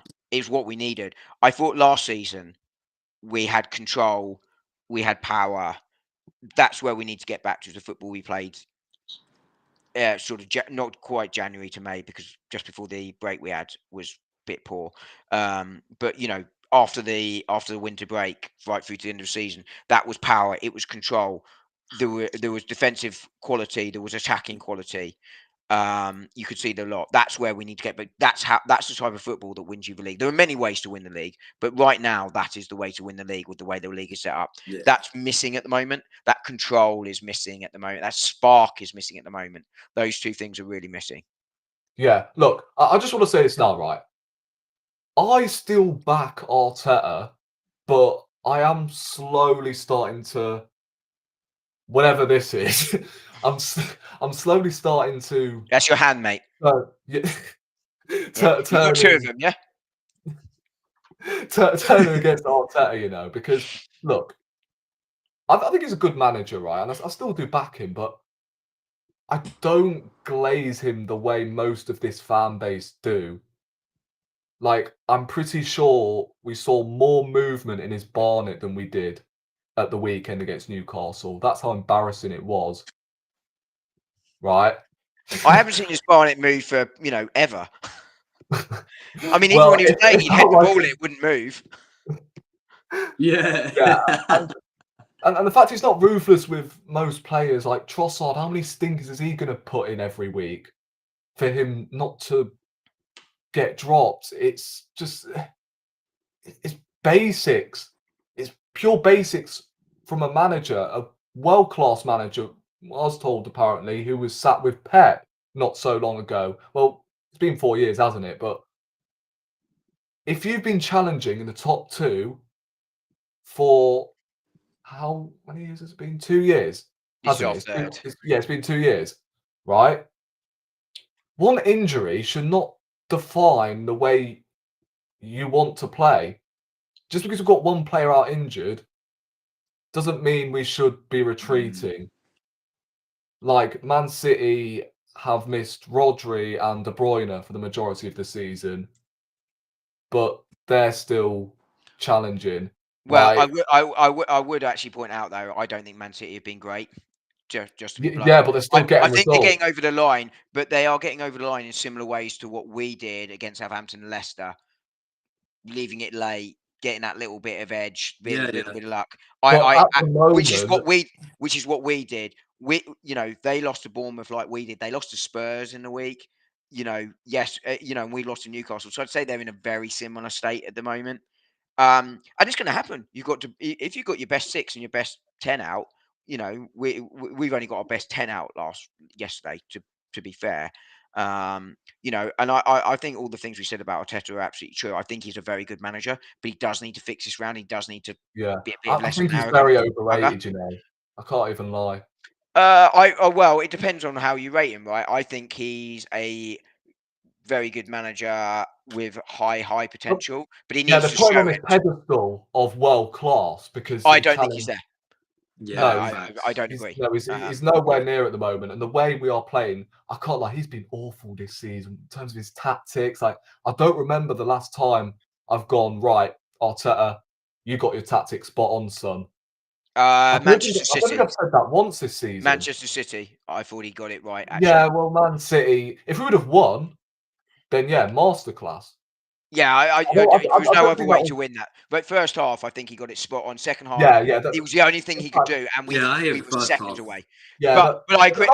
In general, I I'll let agree that with one you. go. By the way, Rory. In general, I agree. I think it's been poor. It's been a bit like the start of last season. It's been very Pep-esque, right? Which is for the first 3 months, it's a bit ropey. It's a bit shit. It's not great. I don't know what it is, right? Why, but I would agree with you. But like I say, my main point is I just don't think it's over. I really don't think it's over. Did we drop as many points in this stage of last season? I think we're 3 points behind. I think we're 3 points. Is it 5? I thought it's 5. Actually, Seb texted me about. Points. I think Seb texted me and he, Yeah, and they say, it's. I've said. Seb will know. 4 points. Season, 4 points. 4 points worse off. Yeah, 4 points. But and I think this is important. The fixture list has been a heck of a lot harder. If you could do the comparison, it really has.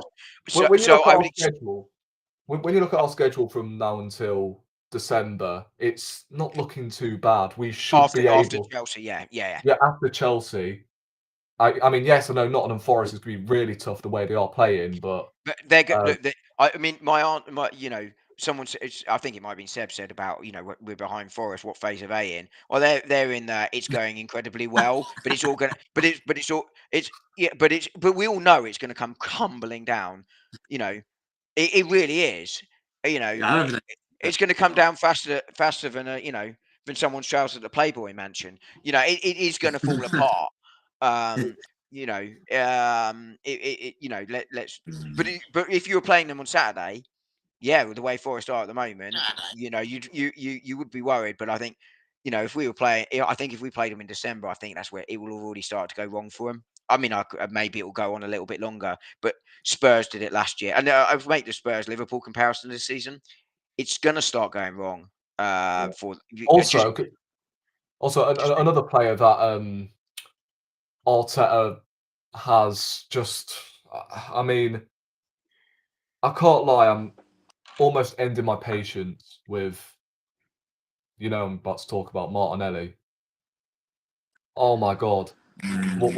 What is going on? I'm not seeing any level of consistency whatsoever. He scored 2 goals against Leicester and Southampton to have, well, I thought he was back when he scored them 2 goals, bro.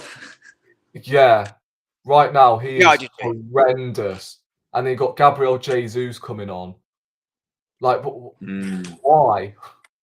The guy's scoring points, not Sterling scoring should have come on. goals, and we're bringing Yeah, him why on. didn't Sterling come on as well, by the way? He brought on Jorginho Yeah, instead. but instead we bring on Zinchenko. Sterling was horrible against Shakhtar, but other than that, you can sort of see he's slowly getting there. I mean, Yeah, that's the like, hope. bro, But Zinchenko comes on wearing number 17. He's playing like Cedric.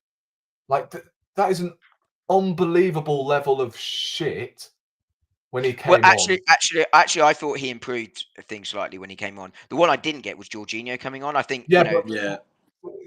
I but swear, Sterling, did why you watch Sterling the wasn't same brought game on? as me? Like, every time he got the ball, he just gave it away. Like, it's trying some trickery on the halfway line when we're fucking losing, and then he gives the ball away.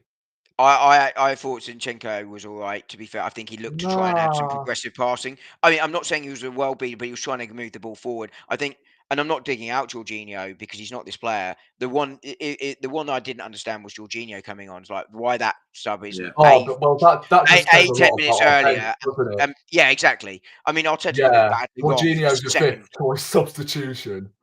Yeah, fine. If you're winning 1-0, yeah, great, no problem. But Yeah. that A had to be 5 minutes earlier, and B at least, and B it had to be Raheem Sterling, not Jorginho. Zinchenko, I actually thought added a bit more control, and we looked a little bit more threatening at that point because he was Nah. trying to move the ball forward. He didn't always get it right, but I think where the types of passes he was trying to make were the ones where you're not going to make them consistently. I didn't have a problem with Zinchenko coming on. It was Jorginho, and I'm not digging him out. Like I'm not having to go at him personally. It was the wrong sub.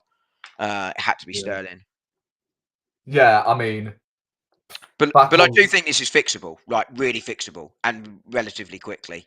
And Yeah, I don't think it is Odegaard being rushed back. By the way, much I'd love. I do not want Odegaard wrist unless he is ready. Yeah. yeah. I mean, 100%. look. I swear I said this on your match reaction. Fans are expecting Erdegaard when he comes back from injury to turn water into wine, and we're all of a sudden gonna. Nah. No. Yeah, it's gonna take him a couple of games to really get going Yeah. again Yeah, because yeah. he's been out for 2 months. So we've got to slow down the bandwagon here and Yeah. sort Agreed. of, yeah, take a bit of time for him to get back to fitness and manage him well because yeah, if he goes down again, Yeah, I yeah, I mean, agree. yeah, It's similar to the new signings. I've heard Josh make this point before, which is like Calafiori, Moreno, Sterling. Like it's too early to judge them because you've got to come in and learn. Odegaard obviously knows what the system is and is but his body has got to relearn, for want of a better phrase, because he's been out for so many months. I heard the So Norway manager wants to take him on an international break, though. well, of course he does. He's the captain. He's their playmaker, and he's under pressure. come on, we should grow a pair here when it comes to players going on international duty. We did it last time, to be fair, with Havertz and who was it, Partey. But yeah, I think I think we've got to do it with our most like important players, like Saka. Please don't national duty. Saliba. He's obviously. It's evident that he's going to be next. When I think eventually... there's a couple of things here, isn't there? One, just to be really clear, if the player doesn't want to be withdrawn, you don't have the power to withdraw them. Just to be really clear, and we don't know that conversations didn't happen with Martin Odegaard, and we'll never know before he went on that one. Maybe they did, maybe we didn't. We don't know, right? But I think that the thing here, if Odegaard doesn't play for Arsenal in these next two games, then I'll be really disappointed to see him called up for Norway. Norway might try and select him, and they're entitled to, by the way. They can even go and assess him. That is the rules. It is really clear. But I would like to think that Odegaard would withdraw and say, do you know what? My body isn't fit and I'm not ready. I think if he does make some substitute appearances, there could be a benefit of him going to Norway. And that's where Arsenal, to your point, Rory, need to be really clear with Norway and say, look, it's fine. We're going to let him go. He can join up. But his minutes are really carefully managed because his body is not able to do 180 minutes. You use him as a sub for half an hour in each game. And a bit like Moreno, where he played for Spain in the last international break, it might actually help him get some rhythm back ahead of coming back. But he has to play some minutes in one or both of these two games for that to happen. Otherwise, I think you've got to be hopeful that you withdraw him and say he is injured. But Norway can call him up and they can assess his fitness. That is the rules. It really is. It's black and white. It's not there unless the player agrees to withdraw themselves. That's how Phil Foden was withdrawn from the first England squad under Lee Carsley. It's how Partey was withdrawn and Havertz withdrawn last time. You know, the players were happy to withdraw themselves and say, I'm not fit. If they're not, Arsenal are genuinely powerless to stop them. Yeah. I just want to be really clear on that. Yeah, thanks. Where do you man stand on Martinelli? Because I can't lie, his Brazilian passport, right? His passport has to be revoked ASAP. ASAP. ASAP. Bro, this guy's not Brazilian. I said it with Jesus yesterday. He's not Brazilian. He's from fucking Ecuador. Martinelli, you're from fucking Peru, I'm telling you. Like, this guy's less threatening than... Hey, can we stop dissing Paddington, please? I'm telling you. He can't take on his man. Like, I don't entirely blame him because most of the game we have Havertz hugging the touchline for some reason. He's our striker, holding hands with Saka.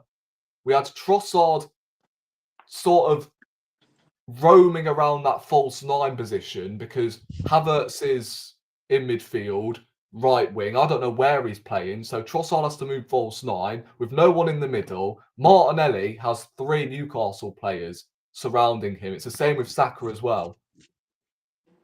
So yeah. I feel for Martinelli, but he's been so poor for weeks. And he's another player that, I mean, to be fair, I reckon Trossard's the one that's deflecting criticism over Martinelli. But I think Trossard has been worse than Martinelli. I don't know what you think, Josh. Yeah, I agree. But yeah, since the international break, honestly, I do not give 2 tosses what this guy says in interviews, whatever. If you get dropped to the bench, no point talking about it. Boo-hoo. Right, you're dropped until you fucking perform. I think that's what he needs with Martinelli. Because we have no one on the bench. Like, who's our impact player? Who's our impact player off the bench? We've got Jesus, right? Yeah. Whose scoring point isn't scoring goals. So we're bringing him on to get us a goal. We're bringing on Jorginho as our 5th sub.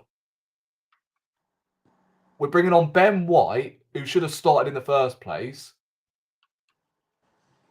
What's going on? Players are playing out of position, square pegs, round holes. It's just... I hate watching Arsenal right now. I can't lie. Like, I'm getting this close to just ending it all. And if we lose to Chelsea, oh my God, you best believe I'm deactivating. That's me done. Where's the lie detector out? Where's the lie detector at, bro? Real talk.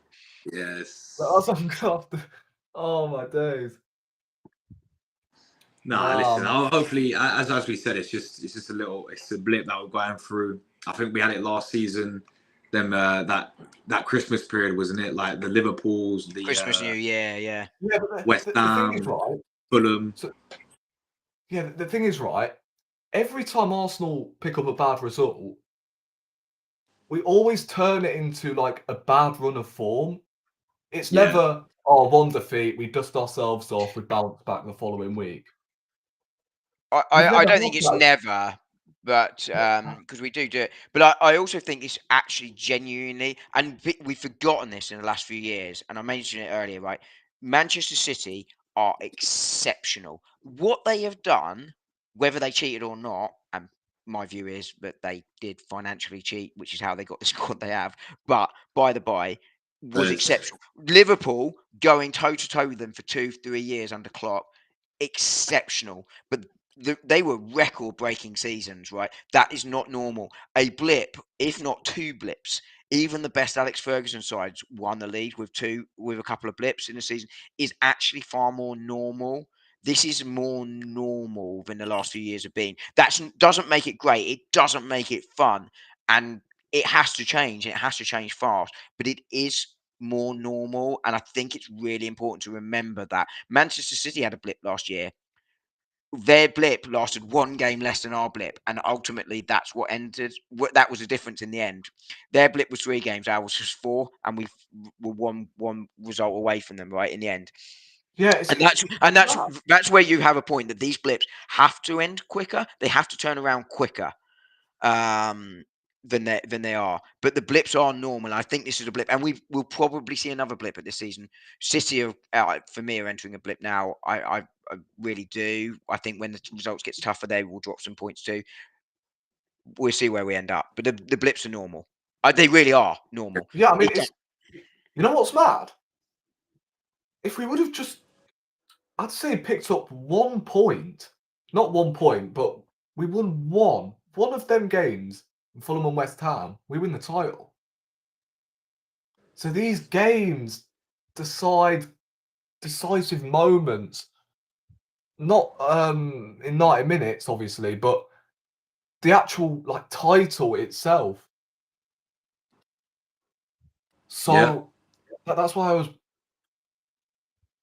was blaming pretty much that December period where we had that tiny blip. Like we're up against Man City and inevitably Liverpool now. It's just it's going to be a mountain to climb. Like, when I said the title's over, I mean,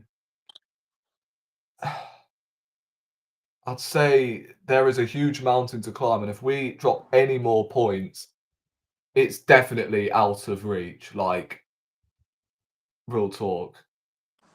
Like if we go and draw or lose to Chelsea, and then the following week we don't beat Forest at home, then yeah, it's a write-off.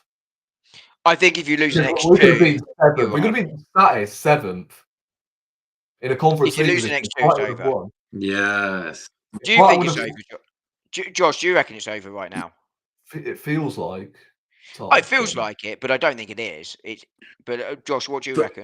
Yeah, for me, it's just I still think again like what Rory's saying. I'm with the fact that these types of games, just going off the past, a couple of seasons, we had similar games like that, which I think only cost us in terms of winning the whole thing in the end, because as Dom rightly said, Man City are exceptional, and it's you have to be very consistent to win the league title. So I just look at like these points where we shouldn't be really dropping. I know it's Premier League and anything can happen, and we've seen that in the past. But these types of grounds where we go to and we drop these points, I think that's for me that big factor that you have to look at. But no, listen, I think what Dom said earlier as well with the start, in terms of some of the games we've had to go away, I do hear that as well. I think in terms of this run coming up after the Chelsea, there's going to be more favourable games in terms of, we should be going on get a good run of form together.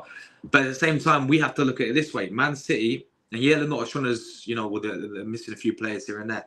We have to do our thing and make sure we keep consistent and not drop any points, as well as look at Man City as well. And we have to hope that they also drop points there as well. So...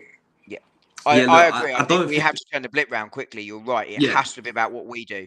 And ultimately, as I said, the reason we lost last season was because our blip went on one game longer than City's did. Yeah.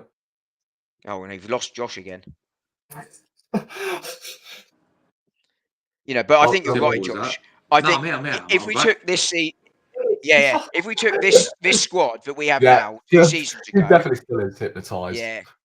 If we took this squad and went back 2 seasons ago, the points we dropped already, I would think this title's over. Seriously, and that's where Arsenal have to look at themselves. I think it's not over this season because I don't think the league is as strong. That's not necessarily the best way to get your league title, but that's why I don't think it's over. But we have to improve, and we have to improve fast. I think we have to go to Stamford Bridge. Yeah, I don't think it's over if we don't win. I don't think it's over if we don't win at the weekend. But we do need to win because I think it's important to the squad that we win right now. They need a win. Looked like he was in some sort of FC25 contract negotiation. That's spot on, man. Yeah. I think Josh is a bit behind us. A bit like Football 25 development. It catches up in March. Who, me? Yeah, I think your stream got a bit behind me and Rory. Oh, because of the delay. It's still a mad delay, man. I don't know what's going on today, guys. They might as well. They might an Arsenal on Saturday. I'll tell you what, though. Josh is giving Arteta a run for his money with his hair. And he's up there with the most beautiful hairs on YouTube, isn't he? Big up, man. Yeah. Do you know that advert of Arteta with the hairspray done? You remember that one? No, he's a really one. Amazing. Quality, man. Quality. I remember it like it was yesterday for some reason. It's quality. Guys, let's move on to the final topic because we're almost going for 2 hours now. Listen, big game on Wednesday, man. Massive game, Champions League night, Inter away, San Siro. The last time we obviously played there, 0-3 if I'm not mistaken, 5-1 win. I think they did us 3-0 in their hybrid that same season as well. Yes, they did. Yeah, pretty weird. Oh man, have I disconnected again? Have I disconnected again, bro? This Wi-Fi. We can hear you. Dead. Yeah, I can hear you, but this Wi-Fi. Hello. You are. Am I back? You're back. I remember that night so well. Okay, good. As I was saying, obviously, bro. Obviously, me and Roy weren't born in 03, so. I believe Edu actually scored as well, didn't it? Didn't Edu score in that 5-1 win at San Siro? Funnily enough. Oh, we lost Josh again. Yo, what is going on? Guys, man, this is a joke. Did you even hear the question? Joke. Seriously. No, what was the question? Did Edu score? What was the question? Yeah, he got the fourth. Did Edu score against Inter Milan? Edu scored. He either got the last or the second last. I can't remember.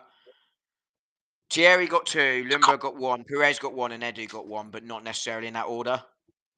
Yeah.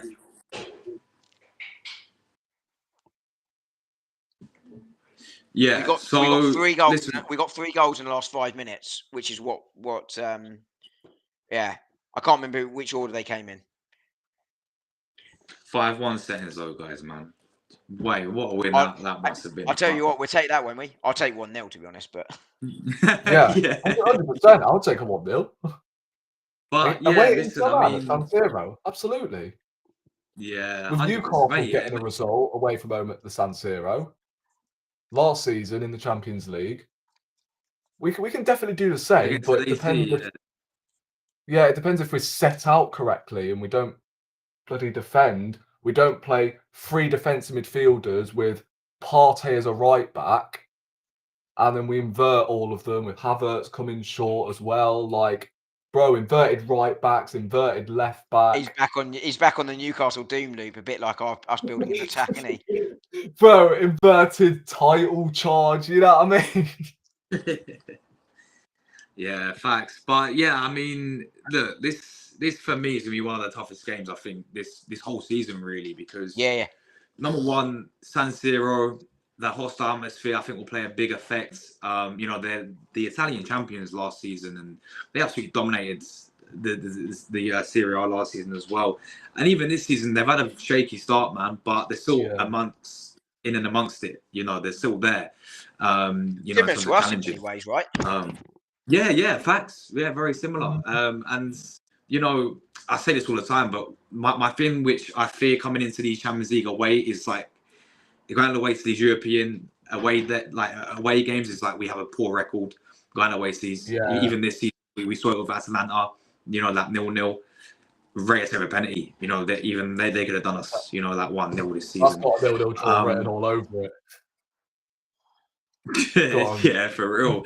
But no, I think Inter, they are a absolutely quality side. They're one of the best defensive sides, I think, in Europe. And the way the manager they have in Inzaghi, I think he's very close to becoming that sort of top elite coach. I think what he needs to do, in my opinion, is for them get over the line and win a Champions League. Because then I can really think, he wins them a Champions League. Did as well. That will proper.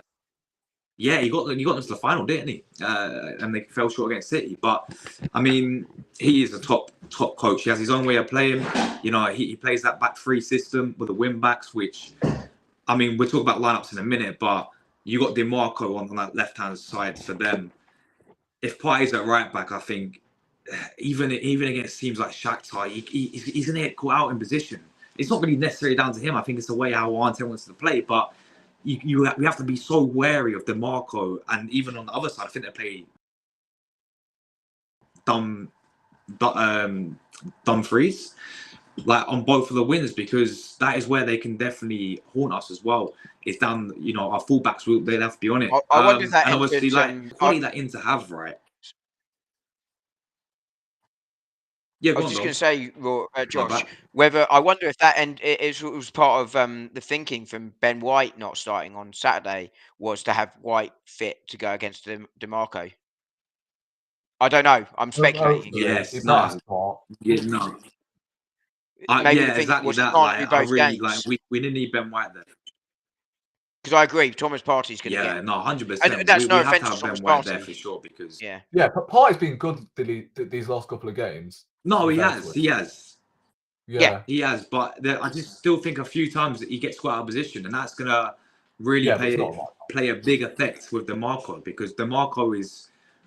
I don't want to be glazing Inter because we the opposition, But the way how DiMarco for me is one of the best left backs in Europe. The way he's attacking offensively is unbelievable. Maybe defensively we can get at him a little bit, because that's one of the things he can work on. But going forward, he's a nightmare, and that is what we've got really watch out for. But it's got to be Timber at left back, but the opportunity is Martinelli going forward. Yeah, is there midfield a bit of a weakness as well? For them, or for yeah, for Inter. For Inter, I mean, because they've got Barella, they've got Chanaloglu, Mkhitaryan. Oh my god! I swear Mickey returns. Good old Mkhitaryan. That feel for Alexis, I'll never get over. I'll never go that sort of never. If we get dominated in the midfield by Mkhitaryan and then lose to fucking Chelsea, no. No, but they've got. If you're going to say no repeatedly, at least do it right on his day. And no. Chanaloglu is very good. Oh, this delay. This delay Yeah. is peak. Big up, Seb. Big up, good old He's Seb, he's mate. 5 minutes behind us now. But yeah, I mean, No. this delay is so frustrating. I'm about. Ah, come on. Are we back? Yeah, well, Shit you're back. delay, man. Shit delay. Yeah, so nah, bro, this is a joke. Hello, guys. Carry on. Hello. My whole thing's just froze. I swear. Oh no, Rory, you moved now. Rory was like this for like Yeah, 5 yeah. minutes. I thought I'm he moving. froze. So, but yeah. Listen, look, their attack as well. Latora Martinez, quality. Taram as well alongside him. Unbelievable. Physical, very good striker. Yeah, I think overall this was going to be one of the toughest games this season.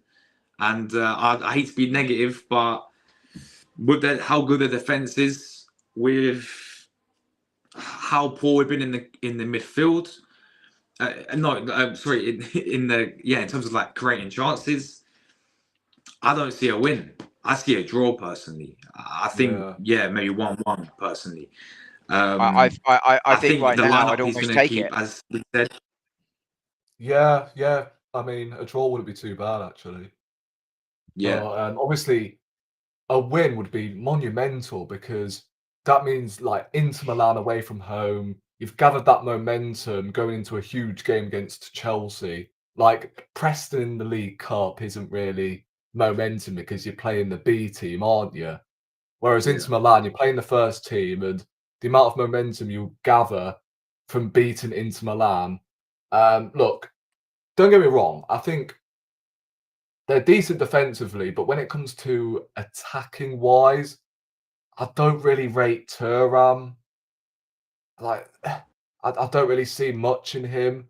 Don't get it twisted. He's a strong, physical striker, that typical number 9, but he is very wasteful in front of goal. And Martinez has not really been the same player so far this season, anyway, as he was last season. So, and obviously they've got a midfield of Mkhitaryan, Barella, Çalhanoğlu. Like 2 of them in that midfield are aging.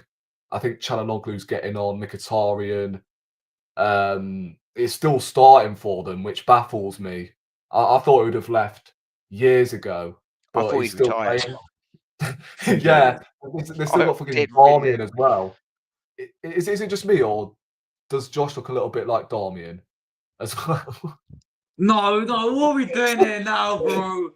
What are we doing here now about Darmian? This joker. I don't know. It was just the trim. It was Darmian. the trim that caught me off guard. Darmian. Man, like Darmian. Hey, Rory's on the wind up more than me tonight.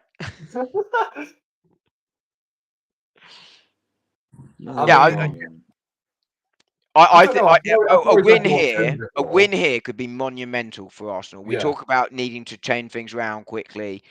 A result like that is that kind of result, right? These would be massive. I've said pre-draw that the draw in the first 2 away games in the Champions League would actually not be too bad. Atalanta in their first Champions League home game was always going to be tough. If we'd had them the other way round, I'd have felt far more comfortable. Funnily enough, going to the San Siro first, because I think we beat Atalanta in week 4. But game week 1 was always going to be tough. It's a bit like going to Brentford a couple of years ago. I don't know if Josh is with us, but I'll just keep talking.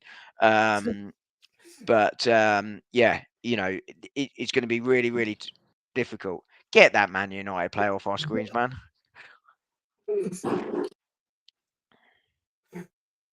I kind of hear it still. Surely. Nah, bro. Surely. No, to be fair, Darmian. Josh. How? No, I'm with you. I don't think you look like Darmian. Oh, come on, Dom. Thank you. You've got to be the biggest comedian out there. But why are you not with me on this one? Oh, because You know Damien's the far way better. he's Damian like that? Damien's far better looking. What? Ah, this guy, bro.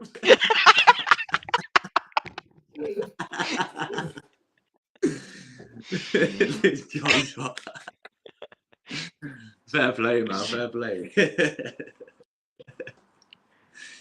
But yeah, I think you're right. I mean, yeah, look, I'd always defer to you on Italian football, Josh, but I think this is a tough game.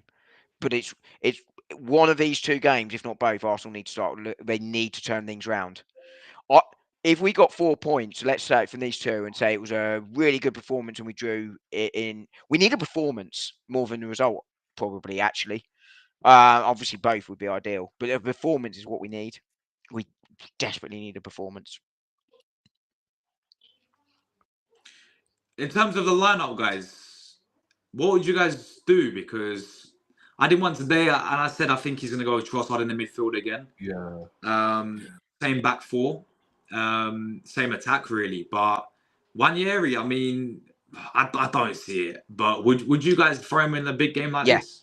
Yeah, I would. You So would? I don't think can't he's going to do go that. unchanged. I'd be very disappointed if he goes unchanged. I think it will depend on who's fit. But if Ben White's fit, I think you go Ben White. You have to. Um, Yeah. I think left back wise, I think if Timber isn't fit to go Chelsea and Milan, I probably rest Timber and I probably bring in Kivior. This is not a game for Zinchenko, but ideally you want White and Timber as your fullbacks but they need to be able to go Chelsea as well. With Gabriel and Saliba, I would probably go Partey, Rice, Wanyeri midfield, but I wouldn't be adverse to Jorginho in this one. Because of the control he brings, that could be quite useful. But I think with the form Party's in, I go Thomas Partey. But I think Wanyeri has to come in, and then I go Martinelli, Saka, Havertz as your three.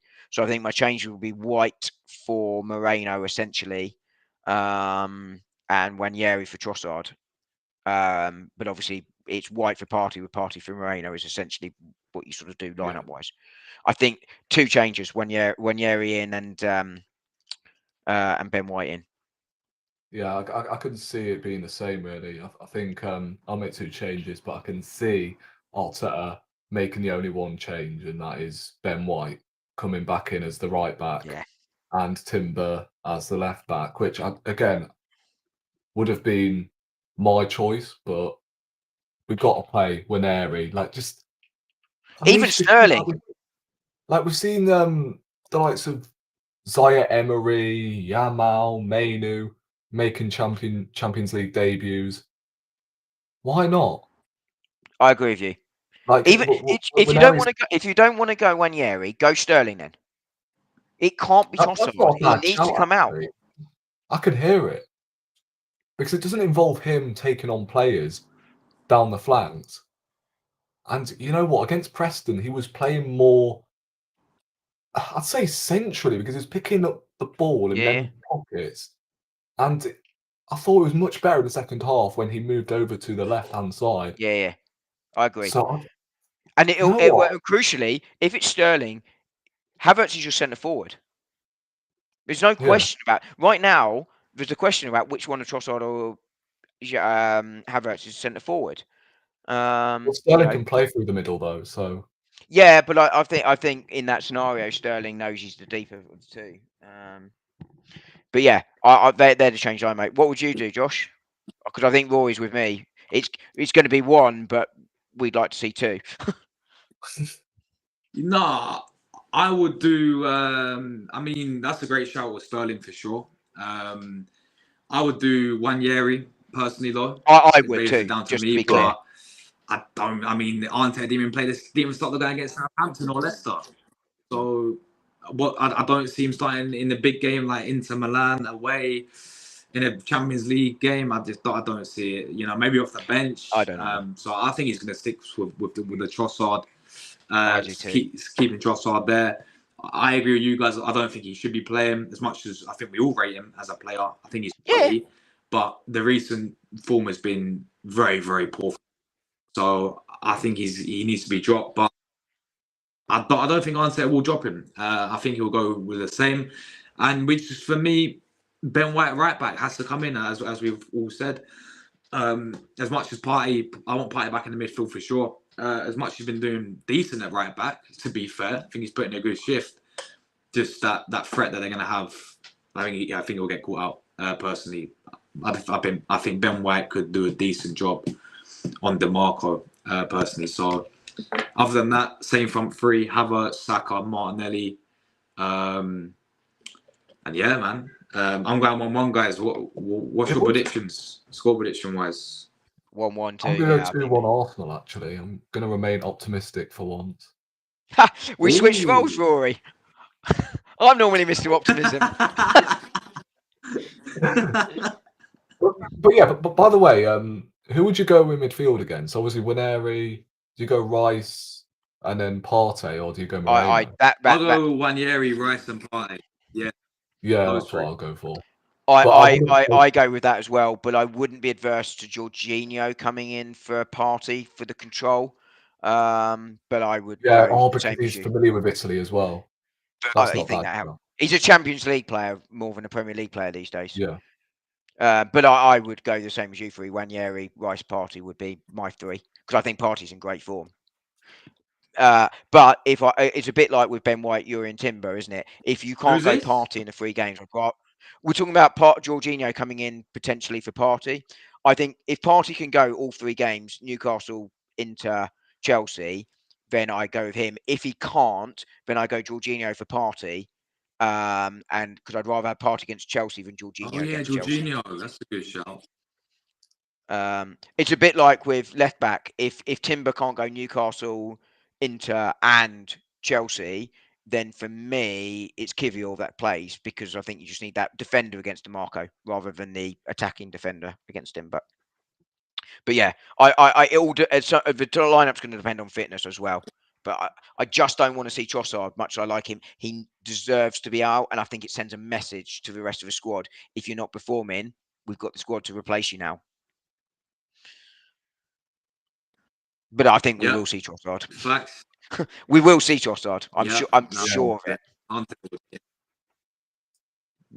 will play him. Moss says even go Saka as a cam. And Wanyeri or Sterling right wing. He did play midfield for one game. I don't want to see that. I want to see Saka on the right. That's where I think it's most dangerous. I certainly don't want to see Sterling on the right. If we're moving Saka in field, I'd rather see Jesus on the right than Sterling. Yeah. Moss really wants us to answer this Trossardinho question. In fact, have you asked me or the panel here? And why do you still spell my name like Rory the racing car? Well, because to me you're 5 years old, Rory. Rory! Rory Trossardinho. Just changing your name on my phone, Rory. Where's it gone? Rory Trossardinho, a better player, a better ref, or better YouTube pundit. I don't understand better YouTube better ref for me.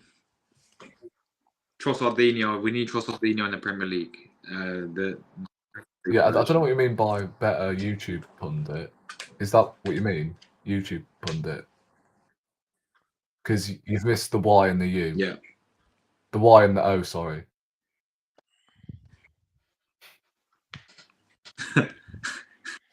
He's gone back to the days when you used to have to. You got your text message was charged by the letter, and you used to write stuff like that. Yeah. But yeah, gents, I'm going to have to go very soon because I've got 12% battery. Yes, and as you've noticed, I'm not in my office because I've done it downstairs today because I couldn't be asked to walk downstairs to pack my bag for work tomorrow.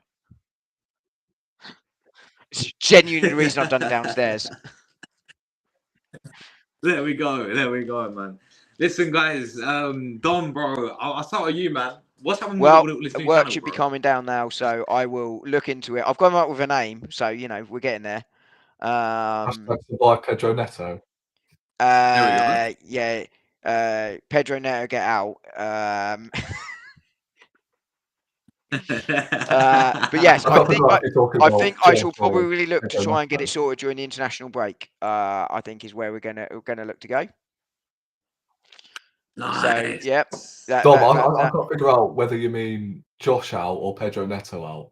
Pedro Neto. Yeah. No, you calling me Pedro now? You calling me Matt Darmian? He looks like an extra in a mafia film, doesn't he? No. I don't know what even is that. I don't know what that is. Rory's gone. Rory, the racing cars had to go into the pits for a quick tire change. Well, it's coughing blood. Rory the racing I'm genuinely changing you on my phone. Oh, I've always wanted. But yeah, that's what I'm going to look to do. Try and get it set up during the international break. Love that, Dom, man. Dom's gonna become a YouTuber, guys, man. Aye. Come on. Me and my 2 subscribers will love it. Like, I've seen this guy on I've seen this guy. I've seen Dom on Gunnar Gathering, man. And big up to Gunnar Gathering every single time, by the way. Great channel, great guys over there. This guy's an expert on Gunnar Gathering. Like he does it like that video I did on Friday, by the way, was a one take because I needed a shower. One take? Does it in one take, guys? One take, no prep. Bro, it takes me like... Which is why I accidentally said Jesus would get 20 goals this season. when I meant Havertz. But yeah, bro, it takes me like 17 takes to do no, that was one genuinely one take, no prep, no notes.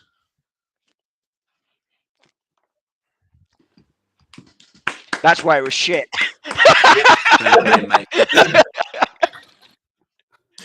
One positive you can take from as well, it can't be worse when it comes to recording than Josh's technical difficulties earlier on this stream. No, there is that. I think it's going to be called Arsenal Dom in Nation because, you know, that's the only thing I could come up with. Ooh, I've just got to check it's not out there. I've just got to check it's not out there. But Arsenal domination. Yeah, I like. Yo, that is a class name. That is hard. Yo, that is a quality name. That's what it's going to be called. With hashtag survived Pedro Neto. Arsenal domination. In the description. That is quality, but there you go. Man. But yeah, no, genuinely, that was Friday night. That was one take, no notes. What was quite funny was the whole video wouldn't send to Lee. And he was like, you need to send the second half. It was like, how do I do that? And he had to talk me through over the phone.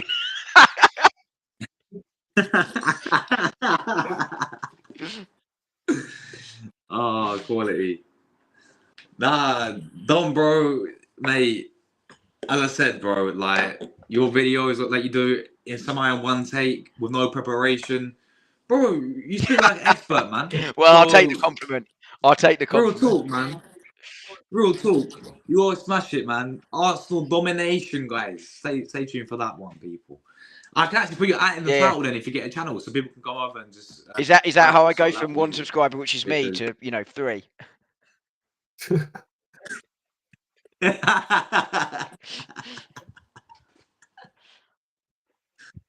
But anyway, listen, Rory, the racing car, my guy. What are you coming up, bro?